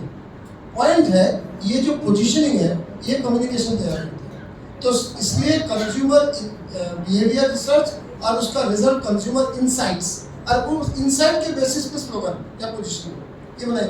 दाग अच्छे हैं, दाग ढूंढते रह जाओगे। दो स्लोगन सुनो। दाग अच्छे हैं क्यों? क्योंकि बच्चों को पिटाई करते हैं मम्मी, दाग लगा कर आए, तो बोलना चाहते हैं बच्चे तो खेलेंगे, दाग लगेंगे, दाग अच्छे हैं, हम है ना आपको साफ करने। ये हुआ एक। और दूसरा, सब लोग धोने के बाद ढूंढता है, सर हस्बैंड लोग ढूंढता है, मतलब बीवी ने अच्छे से कपड़े धोया कि नहीं, मतलब अब तो बीवी कपड़े धोती नहीं है, वो लोग कहते हैं, तो अच्छे से कपड़े, तो दाग ढूंढते रह जाओगे, मतलब दाग आपको मिलेंगे। इसका मतलब ये है साइकोलॉजिकल कनेक्ट, इमोशनल कनेक्ट होना ब्रांड के साथ टारगेट ऑडियंस का आवश्यक है। नया जो आएगा, जैसा आप अगर बहुत माखनलाल चतुर्वेदी का अगर पोजीशनिंग, यूनिवर्सिटी का पोजीशनिंग करोगे, आप एक ऐतिहासिक और एक मास स्केल में और मतलब हर तबके के बच्चों के लिए काम का है, ऐसा बताइए। आप एलिट के लिए कम्युनिकेशन नहीं करोगे, एलिट के लिए कम्युनिकेशन नहीं करोगे, क्योंकि एलिट का ब्रांड नहीं है, ये मास का ब्रांड है। ये एजुकेशन मास का एजुकेशन, अच्छा बुरा नहीं है, अलग ऑडियंस है, कोई अच्छा बुरा नहीं बोल रहा, ये ऑडियंस अलग अलग होते हैं। ये ऑडियंस को समझना को बोलते हैं मार्केट सेगमेंटेशन। मार्केट सेगमेंटेशन करके अकॉर्डिंगली प्रोडक्ट को पोजीशन करना पड़ता है। तो देयरफॉर साइकोलॉजिकल नॉलेज होना बहुत, इसलिए जो एडवर्टाइजिंग करोगे उनको कंज्यूमर इंसाइट्स पढ़ना, कंज्यूमर बिहेवियर पढ़ना कंपलसरी है। मेरे हिसाब से जर्नलिज्म में भी कंज्यूमर बिहेवियर पढ़ना चाहिए, फिल्म में भी कंज्यूमर बिहेवियर, बेसिक एडवांस पढ़ना चाहिए एडवर्टाइजिंग पे आपको, क्योंकि इंसान को आप, मैं आपको एग्जांपल देता हूँ, चाय पीते हो कैंटीन में, कॉलेज के कैंटीन में, कितने पैसे देते हो? 20 रुपए, 20 रुपए, अच्छा 10-20 रुपए, अच्छा स्टारबक्स में जाते हो, स्टारबक्स तो शायद नहीं होता है, वाह स्टारबक्स भी आ गया। चलो स्टारबक्स कितना देते हो? 350-400 के ऊपर पर कप। अच्छा चाय में क्या परिवर्तन होता है, कॉफी में क्या परिवर्तन होता है कि 20 रुपए का चीज 400 रुपए हो जाता है? क्या परिवर्तन होता है? इमोशनल कनेक्ट, क्या है? लाइफस्टाइल ब्रांड है, विदेशी ब्रांड है ना, पूरा कलर अलग है, पूरा माहौल अलग है। हमारे कॉलेज कैंटीन में कहीं थोड़ा सा लगा हुआ है दाग कुछ है, वो राजू और छोटू आगे चाय देता है, उसका कपड़ा गंदा है और वहाँ पे सब टिक टॉक करके। सो बेसिकली आपके पॉकेट से पैसे निकालने के लिए एक ब्रांड क्रिएट किया गया। Product is made in the factory, brand is in the mind of the audience, mind of the consumer, mind of the consumer. So product कुछ भी हो, मतलब कुछ भी हो, मतलब नेगेटिव प्रोडक्ट की बात नहीं कर रहा हूँ, आप प्रोडक्ट को भी पोजीशनिंग चेंज किया जा सकता है, प्रोवाइडेड वो माइंड ऑफ द कंज्यूमर में अपना प्लेस बना सकता है। तो that is why psychology is required, psychographics is required. वैसे ऑडियंस समझने के लिए 3 चीज बोलते हैं ना, एज, सेक्स, लोकेशन, इनकम, इसको बोलते हैं डेमोग्राफिक्स। क्या विश्वास करता है, क्यों करता है, क्या उसका बिहेवियर है, इसको बोलते हैं साइकोग्राफिक्स। कहाँ से आया, ट्राइबल, नॉन ट्राइबल, दलित, क्या ये वो, उसका लैंग्वेज, ये जो रूट से आते हैं, एथनोग्राफिक्स। तो 3 चीज हम लोग जानते हैं अपने ऑडियंस को समझने के लिए। डेमोग्राफिक्स, हम डेमोग्राफिक्स तक जाके रुक जाते हैं। What is the age, what is the income, what is the qualification, ये व्हाट का आंसर डेमोग्राफिक्स है। How and why, how they behave, why they behave like that, ये आपका साइकोग्राफिक्स से आएगा। फ्रॉम वेयर, कहाँ से आया है, क्या रूट है, वो एथनोग्राफिक्स बताएगा। तो ये 3 समझना एडवर्टाइजिंग ब्रांडिंग में बहुत आवश्यक है, पब्लिक रिलेशंस में भी बहुत आवश्यक है, ठीक है। और एनीवन 4 बज रहे हैं, अब सर के पास वापस जाता हूँ। सर अगर कुछ अन्य कुछ शेयर है। एक बहुत महत्वपूर्ण बात आपने जो कही, मैं ध्यान से सुन रहा था कि पोर्टफोलियो तैयार करना बहुत जरूरी है, और इनमें से कई स्टूडेंट्स जो है ये आने वाले दिनों में प्लेसमेंट्स भी होने वाला है, कल भी एक प्लेसमेंट का टीम आ रही है, तो इनको अपने रिज्यूमे, मैं इसलिए भी पूछ रहा हूँ, मैं अपना बहुत पहले की बात है, जब मैं एक बार गया था तो उन्होंने मुझसे कहा कि आप कुछ बताइए अपने बारे में, एंड मैं अपने डैड के बारे में बताने लग गया, मैं अपनी फैमिली के बारे में बताने लग गया। उन्होंने 5 मिनट सुना, उसके बाद उन्होंने मुझसे कहा कि young man, I want to know about you, not your dad. तो how to tell about my self, ये हमारे सीवी में, हमारे रिज्यूमे में, हमारे प्रोफाइल में क्या होना चाहिए। मैं ये नहीं कह रहा कि उसके बेस पे सिलेक्शन हो, लेकिन उनको अट्रैक्ट कर, ये थोड़ा आई थिंक ये बहुत ही महत्वपूर्ण क्वेश्चन है, और ये हम लोग शिक्षक लोग जो हम लोग हैं, हम लोग भी कंफ्यूज हैं इस मामले में, क्या से तैयार करें, क्या उसको तैयारी करें कि इसको प्लेसमेंट मिले। सो 3-4 पॉइंट है। पहला पॉइंट है एक पर्टिकुलर पैटर्न में रिज्यूमे लिखना। वो लिखना मैं उसमें समझाने नहीं जा रहा हूँ, देयर आर सेट पैटर्न, बहुत सारे मतलब स्टैंडर्ड रिज्यूमे फॉर्मेट है, तो रिज्यूमे लिखना। दूसरा, और ये मैं बहुत अच्छा देखा हूँ, मेरे कुछ विद्यार्थियों ने पहले इंस्टीट्यूट में बनाते हैं और अभी डैफोडिल में ढाका में भी देख रहा हूँ, वीडियो रिज्यूमे। एक वीडियो के माध्यम से मैं कौन हूँ, कहाँ पढ़ता हूँ, कहाँ से आया हूँ, क्या मेरे टेस्ट है, इंटरेस्ट है, और क्या क्या मैंने काम किया अभी तक, पोर्टफोलियो या प्रैक्टिकल या इंटर्नल या इंटर्नशिप, क्या क्या किया, पूरी चीज़ को 10 मिनट की कहानी में लाते हैं। फिल्म जैसे एक व्यक्ति की बायोपिक होता है ना, 10 मिनट का मेरा बायोपिक, ऐसा बनाने लगे और वो मस्त होता है। जब वो आदमी बायोपिक पुस्तक देखता है ना, बहुत सी चीज़ ख्याल होता है, उसका बैकग्राउंड, काम काज, हुनर तो मालूम होता ही है। अगर उसने खुद बनाया है और देखने वाला क्वेश्चन करके मालूम कर लेगा, तो उसका ऑडियो विजुअल एबिलिटी भी मालूम हो जाएगा। सो ये वीडियो रिज्यूमे एक अच्छी कहानी, अच्छी बात है, करने की कोशिश कीजिए। एक दिन मैंने एक स्टूडेंट जो अभी उसमें कर द वीक में काम कर रही है, उसका रिचा तनेजा, उसका डिजिटल रिज्यूमे, वो कभी किसी को कागज नहीं भेजती है, वो एक लिंक भेजती है। उस लिंक को, अगर उसका लिंक्डइन का ही लिंक है या कोई और जगह का लिंक है या ब्लॉग का लिंक है, याद नहीं, वो लिंक को कोई खोले, उसके पूरा कामकाज बचपन से लेकर अभी तक सारे फोटोग्राफ्स, कामकाज सब आ जाएगा, लेकिन सब में डिटेल जरूरत नहीं है। पहला 2 मिनट में 3 मिनट में मोटा मोटा आ जाएगा, फिर एक एक को क्लिक करोगे तो डिटेल मिल जाएगा। और इस तरह से बनाया उसने, ऑलमोस्ट लाइक ए पोर्टल अपने ऊपर। That is another way of presenting yourself. तो 3-4 चीज हो गए, और आपको मौखिक पूछाएगा, अच्छा आप 3 मिनट में अपना परिचय दीजिए, ऐसा परिचय, ये उन्होंने बोला, वो परिचय मेरा नाम ये है, मैं इस शहर से हूँ, उसके बाद परिवार लेकर बोलने की जरूरत नहीं, मैं यहाँ पे आपके पास पत्रकार तरीके या एडवर्टाइजिंग में मतलब इंगेज होने के लिए आया हूँ, बोलकर मैं इस यूनिवर्सिटी से पढ़ा, ये मेरा डिग्री है, और डिग्री करते वक्त मैंने ये सीखा है और ये काम किया है। पूरी तरह से आपके स्किल सेट्स, आपका पोर्टफोलियो और आपका कॉन्सेप्चुअल नॉलेज, थियोरेटिकल नॉलेज, इस पर फोकस कीजिए। आप कितने लोगों को जानते हैं, नेम ड्रॉपिंग मत कीजिए। मैं फलाना एडिटर को जानता हूँ, फलाना टीका, नेम ड्रॉपिंग मत कीजिए। इंटेलिजेंट लोग नेम ड्रॉपिंग को बहुत नेगेटिव तरीके से देखते हैं। आप अपना स्किल सेट सिर्फ बताइए, मैं आपके इस तरह से काम में आ सकता हूँ, ये बताइए, मेरे काम में आप कैसे। लोग ये सुनना चाहते हैं कि आपके लिए 30,000 रुपया अलग से मैं रखने पे मुझे कैसे 3 लाख का बेनिफिट हो, ये सच्चाई है। लोग सिर्फ यही जानना चाहते हैं। आपके माँ बाप का परिचय, जैसा माँ बाप का परिचय एमईटी में बहुत लोग यूज करते हैं, कैसे यूज करते हैं मालूम है? मैं फॉरेन पॉलिसी में आपका काम करना चाहता हूँ, मेरे पापा फॉरेन सेक्रेटरी थे, या मेरे अंकल फॉरेन सेक्रेटरी थे, मेरे अंकल IFS में इंडियन फॉरेन सर्विस में, वो यूज करते हैं, मैं जानता हूँ, और वो उसमें काम का है, क्योंकि वो उसका बैकग्राउंड, वो जो चीज़ है वो उसका उस काम में काम आएगा, तो इसलिए वो यूज करते हैं। लेकिन जहाँ तक संभव है रेगुलर चीज़ों में परिचय, पारिवारिक में नहीं जाके स्किल्स और प्रोडक्ट में जाना चाहिए। ये खत्म करने के पहले मैं और 2 स्टोरी बताऊँ, छोटी छोटी स्टोरी। एक स्टोरी है, मैं किस तरह से मुझे सिम्बायोसिस में नौकरी मिली। तो I was working journalist with business India TV, BITV TVI channel.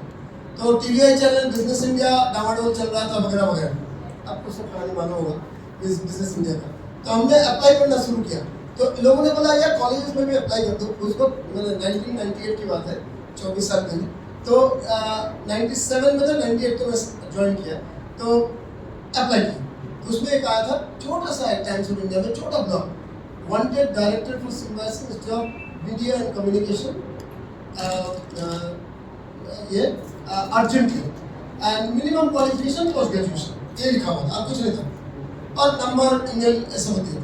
तो मैंने अप्लाई कर दिया। अप्लाई करके मैंने भी नहीं सोचा सीरियसली, क्योंकि मेरा उम्र 32 था उस वक्त, मैंने भी सीरियसली नहीं सोचा बुलाया, लेकिन बुला लिया। फिर बाद में मालूम पड़ा था 87 एप्लीकेशन थे, 17 को शॉर्टलिस्ट किए थे, 17 जन को बुलाए थे। वहाँ जाकर मैंने देखा किसी भी पॉइंट पे 12-13 जन दिख रहे थे कि कोई आगे पीछे होता है, और मैं देख रहा हूँ तो मैं और एक और लड़का है जो शायद 30 भी नहीं हुआ होगा, बाकी सब 40, 45, 50, 55, इवन कि 60-62 के भी लोग थे, रिटायर्ड जर्नलिस्ट लोग थे, बहुत सारे वेल नोन नाम भी है, बॉम्बे के लोग थे। तो anyway to cut it short, जब मेरा मौका आया, सेकंड या थर्ड कैंडिडेट, मेरे बाद 2 ही जन थे, बाकी सब लोग को सीनियर लोगों को करा दिया। जब मौका आया तो वहाँ बैठ के as usual, please introduce yourself. I have been a working journalist, I have worked in TVI channel and earlier I worked in Times of India and Blitz. And I am a postgraduate in international relations with an MPhil in IR. तो कैसे बोला मैंने? बोलने के बाद, अरे यार आप IR बैकग्राउंड हो और एक चैनल और एक मैगजीन में काम किए हो, आप कैसे कॉलेज चलाओगे मीडिया का? अच्छा अगर मीडिया कॉलेज आपको बना भी दिया जाता है डायरेक्टर, बड़े मैंने थोड़ा सा एम्बैरेसिंग वे में बोला, अगर एक जन वन ऑफ देम, अगर आपको 7 जन थे, by the way TN session भी था, उसमें दिलीप पड़गांवकर भी था, बाकी लोग थे और लोग थे, तो उन्होंने पूछा कि अगर आपको बना भी दिया जाता है, मान लो बना दिया गया, तो करोगे क्या? 32 साल आपकी उम्र है, एक्सपीरियंस आपका 10 साल से ऊपर नहीं है, 10 साल भी नहीं होगा, तो करोगे क्या? तो बोला इफ यू डोंट माइंड। अच्छा मुझे मालूम था कि ये क्वेश्चन आएगा एज के ऊपर, मैं ह्यूमिलिटी के साथ बोला, with all humility, if you don't mind, मैंने एक लिस्ट किया कि आप मुझे यहाँ अगर डायरेक्टर बनाए जाए तो मैं क्या क्या कर सकता हूँ या करना चाहूँगा, आइडियली विथ योर सपोर्ट, जिसकी एक लिस्ट की। अच्छा तो थोड़ा हिल के बैठे, क्योंकि कोई अभी तक कागज दिखाया नहीं सीवी के अलावा। सीवी तो कागज में चलता था ना, पहले सॉफ्ट में चलता था, कागज में चलता था। तो मैंने वो लिस्ट निकाला, वो 7 आदमी थे, मेरे पास 8 कॉपी थे, ऐसी एक्सीडेंटली 8 कॉपी था, जेरोक्स 3 पेज का वो पेपर था, सबको दिया। सबने ऐसे बताया यार 21 पॉइंट है, ये तो बहुत टाइम लग जाएंगे पढ़ने के लिए। अच्छा आप मौखिक बोलो, आपको 5 मिनट देते हैं, 21 पॉइंट बताओ। अब अगर आपको सुनना है तो 7-8 मिनट तो मिनिमम चाहिए। तो पहला पॉइंट था, आपको इंस्टीट्यूट का नाम है symbiosis media and communication, college बंद करके कॉलेज बंद करिए और टाइटल को हम निकाल देंगे, मतलब वो टाइटल गलत है। पहला, मैं हर पॉइंट में नहीं जा रहा हूँ, सिर्फ इसको बताने के लिए बता रहा हूँ। मास कम्युनिकेशन बोलना मतलब ये होता है कि केवल टीवी, न्यूज़पेपर और रेडियो। अगर आप मीडिया एंड कम्युनिकेशन बोलते हो तो मीडिया माने online, offline, on air, on ground, on mobile, और कम्युनिकेशन माने to inform, to educate, to entertain, to persuade, to infotain, to educate, to engage, to inspire, ये सारे फंक्शंस होते हैं। सो मीडिया एंड कम्युनिकेशन करो तो अच्छा है। अगर आप मास कम करो तब जस्ट इंटरनेट का जन्म हुआ था, मतलब बात आप जब मास कम करो तो जो ग्रुप मीडिया कम्युनिकेशन होते हैं वो क्या है? जब आप कोई भी सोशल मीडिया नहीं आया था, तब जब आप इंटरनेट के माध्यम से कोई बात करोगे 2-4 लोगों से 1-to-1 करोगे तो वो क्या है? सो मीडिया एंड कम्युनिकेशन करना चाहिए। मैं अभी ब्रीफ बता रहा हूँ करके मैंने 21 पॉइंट बताया, और वो सुनने के बाद एक वर्ड इस बीच में था, पैराडाइम शिफ्ट। तो पैराडाइम शिफ्ट में मुझे एक दिन ने पूछा मतलब क्या, उदाहरण दो, तो वो एक पूछा था। खत्म होने के बाद मुजुमदार सर जो फाउंडर है सिम्बायोसिस का, अभी भी जिंदा है, बड़े अच्छे आदमी है, बुजुर्ग है, तो उन्होंने पूछा यहाँ ज्वाइन करने के लिए कितना लोग है? तो मेरे पास बिजनेस इंडिया लास्ट जॉब था, TVI चैनल, उसका पे स्लिप थी। पे स्लिप को देखकर बोला इससे 1 रुपया ज़्यादा। फिर बोला ज्वाइन करने के लिए कितना समय लोगे? बोले मेरा 1 मंथ का नोटिस पीरियड है। यहाँ तुम्हारा घर है? नहीं, भाड़ा पे लेना पड़ेगा। बहुत अच्छा है, मेरे पास कोई पैसे जमा हुआ नहीं है, अगर आपका गेस्ट हाउस में कुछ महीने रहने देते हो तो अच्छी। सेंट्रल पॉइंट है, ये जॉब मुझे मिला, उस सैलरी से 300 या 400 ज़्यादा रुपये में जॉब मिला। और उसका मेन कारण था कि किसी के पास भी कोई प्रिपेयर्ड नोट नहीं था, या कम से कम आइडिया भी नहीं था कि मैं अगर डायरेक्टर बनूँ तो पहला 5 कदम क्या लूँ, और मेरे पास 21 आइडिया थे। अच्छा आइडिया कहाँ मिला? आप पूछोगे कैसे किया? तो चूंकि उस समय बिजनेस इंडिया डावाडोल था, तो जिस दिन इंटरव्यू उसके 3 दिन पहले गया, मेरे पुणे में एक दोस्त है, उसका अभी भी उसका घर है, तो मैं उसके घर पे रहा, और वहाँ जाके वहाँ का कैंटीन में बैठे गप्पे मार रहा था बच्चे लड़कों से बच्चों से।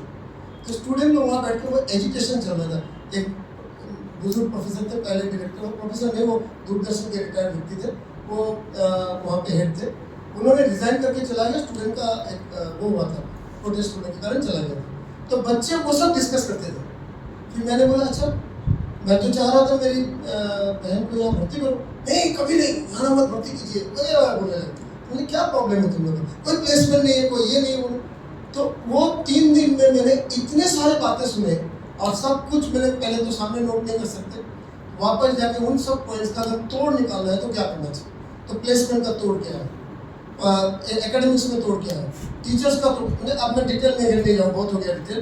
तो पॉइंट इज दैट वो रिसर्च था, ये प्रपोजल था, ये ऑल्टरनेटिव आइडिया था। अगर आप इस तरह से तैयार होके जाओगे, जिसने बोला कि सोशल मीडिया का मतलब सिर्फ नहीं, डिटेल में और अपना सोशल मीडिया तैयार है जब लेके जाओगे तब आदमी पे इम्पैक्ट होता है, रेफरेंस पे नहीं, प्रिपरेशन पे होता है। ये एक हुआ। और दूसरा स्टूडेंट की कहानी बताऊँ जो आप रिलेट कर पाओगे।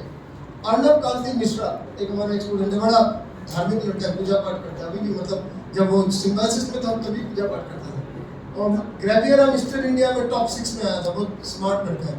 तो दिस गाय पोस्ट ग्रेजुएशन के बाद मैं बहुत सारे स्टूडेंट्स का एट रैंडम बात करता हूँ कि कैसा रहा 2 साल, परीक्षा के बाद वाइवा जब बाकी है, एग्जाम हो चुका है। तो ये लड़का जब आया बहुत अच्छा रहा, I enjoyed my time in 2 years। तो क्या वो क्यों इतना खुश हो, 16 फिल्में बनाई हमने 2 साल में। 16 फिल्में, 4 तो तुम्हारा सेमेस्टर है मास्टर्स में, 2 साल होता है ना, 4 सेमेस्टर, 4 सेमेस्टर तभी शुरू हो गया था। आपको सेमेस्टर को ऑडियो विजुअल प्रोडक्शन उसका स्पेशलाइजेशन, बेसिक सब पूरा मीडिया पढ़ा के स्पेशलाइजेशन। तो तुम्हें तो 2 फिल्में छोटी छोटी बनानी होती है एक सेमेस्टर में, बहुत हुआ तो 8। बहुत सारे क्लासमेट तो तुम्हारे 8 भी नहीं बनाए, 6 बनाया, 5 बनाया। तो आपका रूल है 8 नंबर के लिए तो 8 मैंने पहले दे दिए, मैं एडिशनल और 8 बनाया। तो कैसे, क्यों बनाया? लेकिन तब मुझे वो 3 मिनट का ज्ञान दिया। 16 जॉनर्स ऑफ फिल्म प्रोडक्शन होते हैं, documentary without voice over, documentary with voice over, documentary with drama, docudrama, इस तरह से म्यूजिक का, फिक्शन का, नॉन फिक्शन का, स्टूडियो बेस्ड प्रोडक्शन, 16 जॉनर का ऑडियो विजुअल प्रोडक्शन बताया 3-4 मिनट के अंदर। हम मैंने पहले तो बहुत ध्यान से बोला, अच्छे सोचो, अच्छे सीखो, काफ़ी क्लास में कभी पढ़ाई कर, मैंने सब कुछ मैंने क्लास में नहीं सीखा, इसमें बहुत सारे क्लास में हुआ, बहुत सारा मैं अपने आप सीखा और इंटर्नशिप में जाके सीखा। ठीक है, लेकिन ये 16 का मतलब इसलिए मैंने 16 फिल्में बनाई, हर एक जॉनर का एक प्रोडक्शन। तो मुझे पैसे कहाँ से मिले थे? तुम्हें 8 फिल्मों के लिए, एक फिल्म बनाने के लिए 3 दिन का कैमरा, 4 दिन का एडिटिंग होता है। और मतलब आप मेरे साथ में जो काम किए उन लोग से पूछ के देखो, सब चीज़ का मैंने रिहर्सल करा है 4 बार 5 बार। और जैसे कैमरा मिलता था 3 दिन का एक फिल्म, मैं 3 दिन में 2 फिल्म बनाता था, एक छोटा वाला एक बड़ा वाला। तो उसका 30 सेकंड का भी फिल्म था और 30 मिनट का भी फिल्म था, फिर 10 मिनट 5 मिनट ऐसे वाले भी थे। मतलब आई डोंट बिलीव इट, ये अनबिलीवेबल लग रहा है। मतलब 1 मिनट 15 मिनट है, मतलब है। तो मेरा लैपटॉप खुल के उसमें तब सीडी होता है, सीडी डाला, ये मेरा शोरील है, 17 मिनट का शोरील दिखाया जिसमें उसने 16 फिल्मों का 1-1 मिनट, और जो 30 सेकंड वाले वो 30 सेकंड और बीच में 20-20 सेकंड का ब्लैक बोलते हैं, मतलब ब्लैंक वो है। मैं आई वाज कंप्लीटली वंडरस्ट्रक। और ये पुरानी फिल्में नहीं है, जो सब्जेक्ट्स और दिखाए जाने जगह वो सब पिछले 2 साल के थे। तुम्हें इमीडिएट स्टूडियो हेड को बुलाया जानने के लिए कि इस बंदे ने कितनी बार कैमरा लिया, कितने बार एडिट किया, हिसाब करके देखा गया उसका टोटल जितना उसको मिलना चाहिए 8 फिल्म के लिए उतना ही लिया, उतना ही एडिट लिया। This is fabulous. बोले 16 जॉनर इसलिए मैंने बताया कि किसी भी जॉनर में मुझे नौकरी मिले, fiction, non fiction, reality show, documentary, ad film, music video, कुछ भी मिले, कॉर्पोरेट फिल्म, मेरे पास एक प्रमाण है, एक काम है, प्रूफ।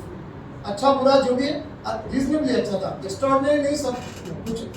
देन वो बोला इतना ही नहीं, आपने इस कॉलेज में पिछले 2 साल में जितने लोगों को बुलाए और आप लोग जितने टीचर हो, प्लस Recording in progress.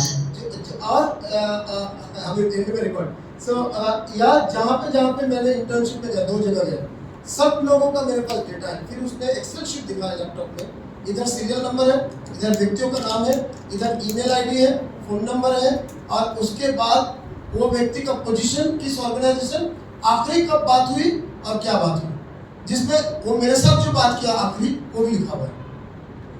उसने कहा मेरे अगले 10 साल का काम ये स्टोरी और ये डेटाबेस समझने में है। एकेएम प्रोडक्शन नाम से वो अभी हीरोज का फिल्म बना रहा है, बहुत सारे एड फिल्म और डॉक्यूमेंट्री फिल्म बनाया है। इनका 30-40 लाख का एड फिल्म बनाता है एकेएम प्रोडक्शन नाम से, अर्नब कांति मिश्रा जी का। मैं जो कहना चाह रहा, आज तक मेरा बहुत इंप्रेसिव स्टूडेंट मिले। In fact I have learned a lot from my students, but this guy was extraordinary. So point है क्यों मैंने, अच्छा फिर मैं जाते जाते मैं मजाक किया क्योंकि वो ग्रेजुएट मिस्टर इंडिया में 6th हुआ था, तो मैंने उसको मजाक से बोला यार तुम इतने हैंडसम हो, इतने स्मार्ट हो, टॉल है और सब वेल बिल्ड है, सब कुछ है, तो मैंने बोला कोई प्यार व्यार हुआ गर्लफ्रेंड में तो बहुत मिलेगा टाइम। इस मोमेंट में चाहिए था कि मैं ये बनाऊं पोर्टफोलियो, क्लास में टॉप 10 में है, फर्स्ट नहीं है, तो वो रिजल्ट करूं, 2 इंटर्नशिप अच्छा करूं और इंटरनेट नेटवर्क बनाऊं इंडस्ट्री में। मेरे सारे काम हो गए। अब मैं अगले 2-3 साल काम पे ध्यान दूंगा, जब तक अपनी बनी ये चलते फिरते में हो जाएगी, दोस्ती शादी भी हो जाएगी, वो तो होता ही है सबका। मेरे माँ बाप का भी हुआ है, मेरा Recording in progress. Recording stopped. The point that I wanted to tell here is that unless you have such जुनून नहीं बन पाएगा। आओगे, भाषण दोगे, सुनोगे, तालियां मारोगे, हंसोगे, गप्पे मारोगे, चले जाओगे, वो कहानी 10 में से 9, 9.5 लोगों का, तो आधा आदमी जुनून वाला। वो जुनून वाला आदमी जब तक नहीं मिलेगा, और क्या होता है आपस में कॉम्पीट करते हैं, सबसे बुरी चीज है। मेरे स्कूल में एक दिन सिखाया था, I compete with my yesterday for a better tomorrow, I compete with no one else. When I look at him, I'm inspired. Every evening he talks somewhere. He's somewhere or the other. I'm inspired. I look at someone, I'm inspired by the way he writes. There are people who write extraordinarily good. So there are few things you can learn from all if you don't compete with anyone. और अगर दिमाग में बचपन से competition घुसा दिया ना, प्रतियोगिता, बोर्ड, राइवलरी, कंपटीशन, ये बचपन से घुसा दिया गया। अगर नहीं करोगे तो सब लोग सिखाते हैं, कॉम्पीट करोगे सबके साथ ईर्ष्या होगा, या कोई फेल करता है तो पिटी होगा, और अगर सक्सेस होता है तो ईर्ष्या होगा। तो don't compete. If you have to compete with yourself. दूसरा, it is not the amount of baggage that you bring in when you come in. मेरा क्या अभी का परिचय और पुराना परिचय इन्होंने बताया, शुरू में मैडम ने बताया, उर्वशी जी ने, आपको किसी को भी याद नहीं होगा। सीनियर लोग जो पहले से जानते हैं उनको छोड़ के किसी को भी याद नहीं होगा। मैं किस यूनिवर्सिटी में हूँ बांग्लादेश में, नाम आपको याद नहीं होगा, वो सब बैगेज है, कोई मतलब नहीं है आपके लाइफ में, इसका कोई मतलब नहीं है। वो मेरे सीवी के 2 लाइन है बस। आपके लिए मतलब क्या है? अगर मैंने मल्टी स्किलिंग की बात की जो आपको याद रहा, अगर मैंने पोर्टफोलियो बनाने की बात की जो आपको याद रहा, अगर मैंने मोनेटाइजेशन की बात की जो आपको याद रहा, solopreneur, gig economy, communication officer, research, portfolio, ये सब बात की, और किस तरह से अपने को प्रेजेंट करोगे इंडस्ट्रीज की बात की, अगर आपको याद रहा, याद आपके ऊपर है, बोलना मेरा काम था, अंदर जाना आपके ऊपर, internalisation is up to you, communication is up to me. और मैंने कम्युनिकेट अगर ठीक से किया और आपने याद रखा और उसको काम में लगाया, वही मेरा फुटप्रिंट है। तो मतलब it is not the amount of baggage that you bring in when you come in, it is the amount of footprints you leave when you walk out. Makhanlal Chaturvedi में हो, ऐतिहासिक विश्वविद्यालय है, एशिया का पहला मीडिया विश्वविद्यालय है, 1 लाख स्टूडेंट्स है, 1 लाख में आपने क्या फुटप्रिंट छोड़ के गया 2 महीने में, 2 साल में? सिर्फ आया और गया, आया राम गया राम, सुना था ना बचपन में, आया और गया, कोई मतलब नहीं है। कागज का टुकड़ा मिला जिसमें 62% लिखा हुआ है, एक मतलब है, उसके आगे नहीं है। मतलब वही है जहाँ पे आपने क्या किया, क्या सीवी बनाई, क्या पोर्टफोलियो किया, कंट्रीब्यूट क्या किया विश्वविद्यालय को, ये सारे चीज में आप हो, आपका परिचय है। तो please don't be bothered about the baggage you bring इन, किस परिवार, क्या नाम, कितना पैसा, be bothered about the footprints you leave when you walk out. Thank you.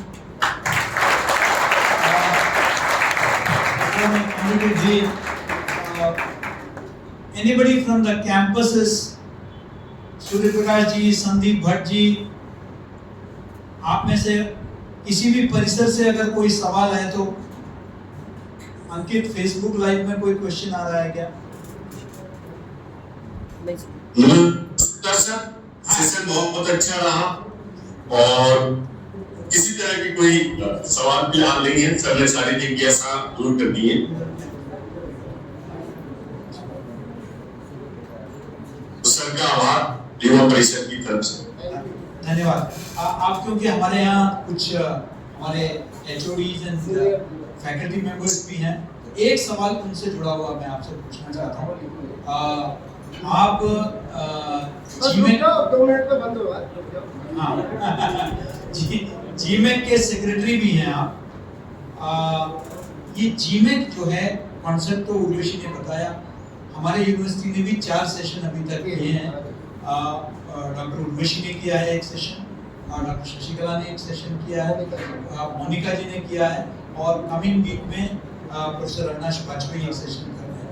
तो जीमेक हमारे फैकल्टी मेंबर्स के लिए कैसे उपयोगी है और स्टूडेंट्स के लिए कैसे उपयोगी है, ये दोनों जरा सा आप भारत में विश्व में जितने मीडिया एजुकेटर्स के बॉडीज हैं वो या तो यूएस से शुरू हुआ, या यूके से, या ऑस्ट्रेलिया से, या एक आध कनाडा से। सबसे बड़ा IMCR है, यूएस से शुरू हुआ। इन सारे संस्थाओं में हम भारतीय, गरीब भारतीय और गरीब अफ्रीकन का एक ही चीज होता है, आप $50 देके मेंबर बनिए। उसके बाद बहुत बार कामकाज करो तो आप ये सब कमेटी का एक वन ऑफ द मेंबर्स बने। हम लोग कभी भी कोई भी क्या कहते हैं, जो इंडिया मतलब एशिया और अफ्रीका के लोग एकदम टॉप लीडरशिप में कभी भी नहीं आए, कोई भी इंटरनेशनल बॉडी में नहीं आए आज तक।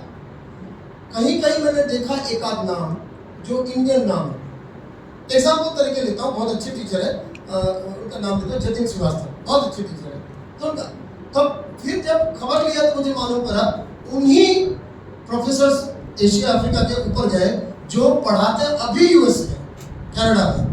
मतलब भारत में रह के पढ़ाने वाले जो है, ऐसे लोगों का कभी मैंने देखा नहीं। ये एक था एक कारण जो बहुत दिन से मेरे अंदर वो होता था कि यार हम लोग कितने गधे हैं, क्यों हम कभी नेतृत्व दे सकते हैं। दूसरा, एक इंडस्ट्री इंस्टीट्यूट में एक बहुत बड़ा डिफरेंस हो रहा है। पढ़ाई लिखा जो इंडस्ट्री वाले बहुत लोग बोलते हैं यार जो पढ़ा के भेज दो, पहले तो 10 दिन देना पड़ता है भूलने के लिए, फिर तो हम काम कराते हैं। और एजुकेशन वाले बोलते हैं यार तुम लोग तो बस सुबह टॉपिक मिला, शाम तक दे दिया, कोई ना रिसर्च है ना डेप्थ है, हम तो रिसर्च वाले। तो ये जो 2 मेरू हो गया, 2 एंड हो गया, इसमें कोई मिलन, यहाँ तक कि कॉमन सेमिनार एक आध बार छोड़ के होता भी नहीं है एक साथ, कॉमन बातचीत नहीं होती। ये दूसरा रीजन है। तीसरा, हमारे देश का 75वां स्वाधीनता वर्ष, 75th ईयर, ये 3 को याद रखें। और चौथा बहुत बड़ी बात है कोविड, हम लोग एक दूसरे से मिल नहीं पा रहे। तो मैंने सोचा ऑनलाइन में प्लेटफॉर्म बनाई जाए जो भारत से शुरू हो, 75th ईयर में हो, जिसमें इंडस्ट्री और इंस्टीट्यूट दोनों के लोग हो। इंडस्ट्री के कम है लेकिन दोनों के हो, और इंडस्ट्री के वो लोग हो जो एजुकेशन में कंट्रीब्यूट कर रहे हो, और एजुकेशन इंस्टीट्यूट। लेकिन केवल भारत का नहीं, बहुत जल्दी वो साउथ एशिया का हो जाए, फिर विश्व के अन्य देशों से आए। ये सोच के मैंने अपने 24 दोस्तों को, जो लोग थोड़ी बहुत मतलब रिक्वेस्ट करने से आए, तो उसमें सुरेश जी भी हैं, 24 दोस्तों को ऑनलाइन बुलाया। सब लोग घर पे अटके हुए थे, तब जेल में थे, तो ऑनलाइन बुलाया, 3 बार मीटिंग की, उससे जन्म हुआ। फिर हमने बात की यार इसको चलाने के लिए तो बॉडी भी चाहिए, तो बॉडी बनने के लिए सब लोगों ने बोला देखो एक वाइस चांसलर होना चाहिए। अब वाइस चांसलर केवल 2 ही है मीडिया कॉलेज में, एक तो मक्खनलाल चतुर्थी, एक कुशाभाऊ ठाकुर, और तो है नहीं, प्योर मीडिया वाला यूनिवर्सिटी है नहीं, और कुशाभाऊ ठाकुर के साथ सर के साथ डायरेक्ट इतना क्लोजनेस था नहीं। तो सबने रिक्वेस्ट किया इनको कि आप जरा प्रेसिडेंट बन जाओ, जितना भी काम हो थोड़ा बहुत टाइम निकालेगा। लोगों ने मुझे बोला पहले आइडिया आपने मूव किया, आप प्रेसिडेंट बनो। नहीं, आइडिया जो भी मूव करे प्रेसिडेंट उन्हें होना चाहिए जो इस विषय में एक उच्च पदाधिकारी है और जिनका एक बैकग्राउंड। और इंटरेस्टिंगली जो चीज़ हम लोग चाहते हैं, इंडस्ट्री इंस्टीट्यूट इंटरफेस, ये एग्जैक्टली उसमें बैठते हैं। ये जर्नलिस्ट थे, फिर रिसर्चर बने, फिर एकेडमिक बने, एकेडमिक लीडर बने, और वाइस चांसलर बने। सो एग्जैक्टली वो फिर तो हमारे प्रेसिडेंट हो गए। और भी लोगों ने बोला तो डे टू डे वर्क में एक दिन ज़्यादा टाइम देना है। उस वक्त मैं ढाका में था नहीं, अब टाइम कम हो गया, ये था नहीं, तो अब कोविड चल रहा था तो मैं सेक्रेटरी हुआ। और एक दिल्ली से, कोई दिल्ली राजधानी है हमारी, तो दिल्ली से doctor Ambarish Saxena vice president बने। और एक इंटरनेशनल कनेक्शन चाहिए। उस वक्त हमारे इस देश में IMCR सबसे दुनिया का बड़ा बॉडी है, international association for media communication research. IMCR का इंडिया क्या बोलते हैं एम्बेसडर डॉक्टर उमाशंकर पांडे कलकत्ता में, तो उमाशंकर पांडे वाइस प्रेसिडेंट बन गए। और हम लोग चाह रहे थे भारत के किसी कॉर्नर से, सेंटर तो हो गया, कॉर्नर से कोई आए, तो कश्मीर से डॉक्टर शहीद रसूल बहुत अच्छे प्रोफेसर है, dean of central university Kashmir, वो वाइस प्रेसिडेंट हो गए। इसके बाद हम लोग बहुत सारे बुजुर्ग जो हमारे शिक्षक हैं सब लोग को मेंटर बनाया, जिसमें संजीव बना हुआ था, बहुत लोग। और फिर एक यंग प्रोफेसर्स का एक वो बना, कंपैरेटिवली यंग प्रोफेसर्स का क्या कहते हैं वर्किंग कमेटी बना। अब वर्किंग कमेटी को और मेंटर का सपोर्ट लेकर हम लोगों ने रिक्वेस्ट किया कि चलो हम लोग एक प्रोग्राम करें जिसमें government representative, corporate representative, foreign speaker, Indian speaker और एक सीनियर टीचर जिसको हम अवार्ड देंगे। ये 5 चीज हम लोग लाए और हम लोग जो सीनियर 5-7 जन इसमें है वो अवार्ड नहीं लेंगे ऑब्वियसली। तो इस हिसाब से 75 का जर्नी शुरू हुआ। कल रात को 65th कल रात को हुआ है, यानी और 10 बाकी है, आज भी है 10 बाकी है। और इस 65 में 400 से ज़्यादा प्रोफेसर दुनिया भर के देश के और दुनिया भर का है, जिसमें 65 फॉरेन स्पीकर है, क्योंकि हर दिन एक फॉरेन स्पीकर, एक आध उसमें इंडियन ओरिजिन लेकिन रहते बाहर है, वही सिटीजन है वो भी। अच्छा, इसके बाद बात हुई कि इसके आगे क्या, तो इसके आगे मैं बाकी फैकल्टी का इसलिए काम है जो मैंने बहुत सारे टॉपिक्स बताए, जैसे मीडिया रेवेन्यू। भारत में एक भी यूनिवर्सिटी में अभी प्योर मीडिया रेवेन्यू सिलेबस नहीं है। बहुत जगह में न्यू मीडिया पीआर या ऑनलाइन रेपुटेशन मैनेजमेंट ऐसा सिलेबस नहीं है। मैं डिटेल में नहीं आ रहा हूँ, ऐसे बहुत विषय है जिसमें कोई सिलेबस तैयार नहीं। तो हमने 50 टॉपिक निकाले जिसमें सिलेबस कम है या नहीं है। अब 50 प्रोफेसर उस पर तैयारी रिसर्च कर रहे हैं पेपर डालने के लिए, वो एक होगा सिलेबस का। फिर 50 टॉपिक निकाले जो क्रिटिकल है, जिसपे रिसर्च बेस्ड पेपर मोनोग्राफ होगा, वो दूसरा होगा, और ये ओपन टू ऑल होगा। और ये वर्किंग कमेटी 75 प्रोग्राम के लिए था, आगे वर्किंग कमेटी बदलेगा। इसके बाद जो नेक्स्ट है कि बच्चों के प्लेसमेंट की बड़ी लड़ाई थी, तो अब हम दूसरा करने जा रहे हैं और ये साल के एंड में डेट बाद में ठीक होगा, जिसमें 50 कंपनीज को हम मीडिया के टॉप कंपनीज को कनेक्ट करके लाएंगे और भारत के 500 बच्चों को वो सिलेक्ट करेगा। एक यूनिवर्सिटी को 10 या 12 जन को रिकमेंड कर सकते हैं। वो 500 बच्चे ऑनलाइन में इंटरव्यू देंगे, ऑनलाइन में अपना काम दिखाएंगे और उनका जो भी शोरील है वो दिखाएंगे, और ये 7 दिन तक चलेगा। तो एक ऑनलाइन प्लेसमेंट फेस्ट हो ये बच्चों स्टूडेंट्स के लिए। फिर रिसर्च स्कॉलर को यहाँ पेपर देने दे रहे हैं, प्रतिदिन रिसर्च स्कॉलर दे रहे हैं, तो वो रिसर्च पीएचडी वालों के लिए हो गया। 3 किताब निकाल रहे हैं, 75 jewels of Indian media education, जो 75 को अवार्ड दिए गए उनके ऊपर, उनका लेख और उनके बारे में लेकर फोटोग्राफ्स है। एक किताब है कंटेम्पररी मीडिया, कंटेम्पररी एक्सप्रेशन से कुछ है on in media, contemporary issues of media, something like that, जो फॉरेन स्पीकर, इंडियन स्पीकर बाकी लोग हैं उनका, और एक रिसर्च पेपर पे किताब। तो 3 किताब निकाल रहे हैं। और मैंने वो बताया आपका ये क्या कहते हैं इसको, प्लेसमेंट का। अब बहुत सारे यूनिवर्सिटी भारत के और बाहर के, विशेष करके बांग्लादेश और अफ्रीका के, बोले हैं कि एक स्टैंडर्ड बनाई है जिससे कि हम बच्चों को सिलेक्ट कर सकें। जैसे मैनेजमेंट की परीक्षा होती है कैट मैट, जैसे क्लैट होता है लॉ का, उसी तरह बनाइए। तो वो भी हम लोग चर्चा कर रहे हैं किस तरह से हम लोग कॉमन एंट्रेंस टेस्ट या कुछ तरह का परीक्षा ले सकते हैं या हम बना के उनको दे सकते हैं, वो अपना कंडक्ट करें। So we are trying to help the students through placement. We are trying to help the research scholars through their books, publications and all. Trying to help the faculty members through new syllabus, sharing the new syllabus, and also giving them a platform to speak and write. And trying to help education as a whole by bringing the industry and education closer. And trying to help the industry by making them understand what we are doing in education and what we can do better. So this is the whole goal. Most important, it is purely an Indian origin organization. Yes, आगे जाके हमारा leadership में इस moment में 11 देश के vice president हैं। इनके सपोर्ट से भी 2 देश के वाइस प्रेसिडेंट मिले, 11 देश के वाइस प्रेसिडेंट हैं इस मोमेंट में। और हमारा लक्ष्य है कि इस साल के अंत तक 30 कंट्रीज के वाइस प्रेसिडेंट होने चाहिए। अब जो वाइस प्रेसिडेंट हमारा वो क्या शेख सफीउल इस्लाम, डॉक्टर शेख सफीउल इस्लाम जो बांग्लादेश का है, उसने बांग्लादेश की कमेटी बना दी। फिर डॉक्टर अविंदर को वहाँ का है, घाना का है, वो एक अफ्रीका की कमेटी बना दी है। और डेरेक बर्न ऐसा कुछ नाम है, वो ऑस्ट्रेलिया के, वो अब कोशिश कर रहे हैं ऑस्ट्रेलिया की कमेटी बनाने के लिए। एक दिन कनाडा में कमेटी बना रहे हैं। तो यानी आगे हमारा काम है कि ये 30 वाइस प्रेसिडेंट हुए, अब 30 देशों में कमेटी हो, जिससे फिर फिजिकल मीट दार्जिलिंग में अक्टूबर में फिजिकल मीट पहला भारत का, और फिर इंटरनेशनल बांग्लादेश में इंटरनेशनल फरवरी में अगले साल, एंड इसके बाद वाला अफ्रीका होगा, क्योंकि अफ्रीका खड़ा होगा। So the point is India originated international media educators platform, ये पहला होगा। That is the whole idea. And इसमें इस यूनिवर्सिटी का और इस यूनिवर्सिटी के एक कुलपति का एक बहुत बड़ा मतलब मुख्य एक योगदान है। This is the whole idea. So this is an open invitation for all faculty, visiting faculty, to join the Global Media Education Council. So मेरे ख्याल से बहुत ही एक उपयोगी सत्र रहा है। बहुत महत्वपूर्ण विषयों पर मुझे उसे समाप्त करने की आवश्यकता नहीं है और सिर्फ करियर के बारे में नहीं, जीवन के बारे में भी बहुत महत्वपूर्ण टिप्स आपने शेयर किया। अपने लंबे अनुभव अक्रॉस मीडिया एकेडमिया आपका जो अनुभव रहा, आज आप एक अंतर्राष्ट्रीय विश्वविद्यालय में आप पढ़ा रहे हैं, भारत के बाहर पढ़ा रहे हैं और आपने अपना अनुभव साझा किया।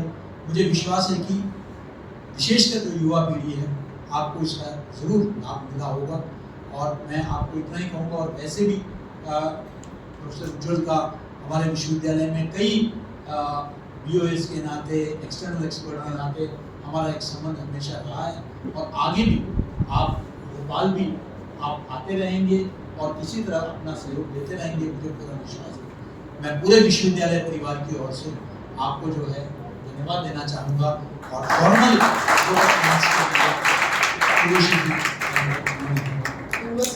जब तक वहाँ जाके बोलेंगे तब तक मैं फिर दोबारा कहता हूँ, बैगेज याद मत रखो, पथ चिन्ह, मल्टीमीडिया बनो, सारे मीडिया जानकर एक पे स्पेशलाइज करो, पोर्टफोलियो बनाओ, मीडिया मोनेटाइजेशन या मैनेजमेंट सीखो, ये बहुत ज़रूरी है, ये सीखो। इंटर्नशिप ऑनलाइन ऑफलाइन मिला के इंटर्नशिप करो और अपनी एक ब्रांड बनाओ। और अपना ब्रांड माने अखबार न्यूज़ पर, अपना ब्रांड कई तरह से हो सकता है। पर्सनालिटी जो आपका है वो ब्रांड है, जिस तरह से बोलते हो वो ब्रांड है, जिस एनर्जी से करते हो। तो ये सारे चीज़ पे ध्यान दीजिए, यही मेरा फुटप्रिंट्स है। आपको जिस यूनिवर्सिटी में पढ़ाता हूँ या पढ़ाता था उससे कोई मतलब नहीं, वो याद रखने की जरूरत भी नहीं है। ये सब अगर याद रखोगे और किसी आपस में कंपटीशन मत करो, आपस का जो टीम है वो आपका पहला दोस्त है जो इंडस्ट्री में मिलेंगे, काम आएंगे। तो कंपटीशन आपस में नहीं, अपने आप से। और फुटप्रिंट छोड़ के जाइए, ये मेरा फुटप्रिंट है, आप क्या फुटप्रिंट छोड़ के जाएंगे वो आपके ऊपर है।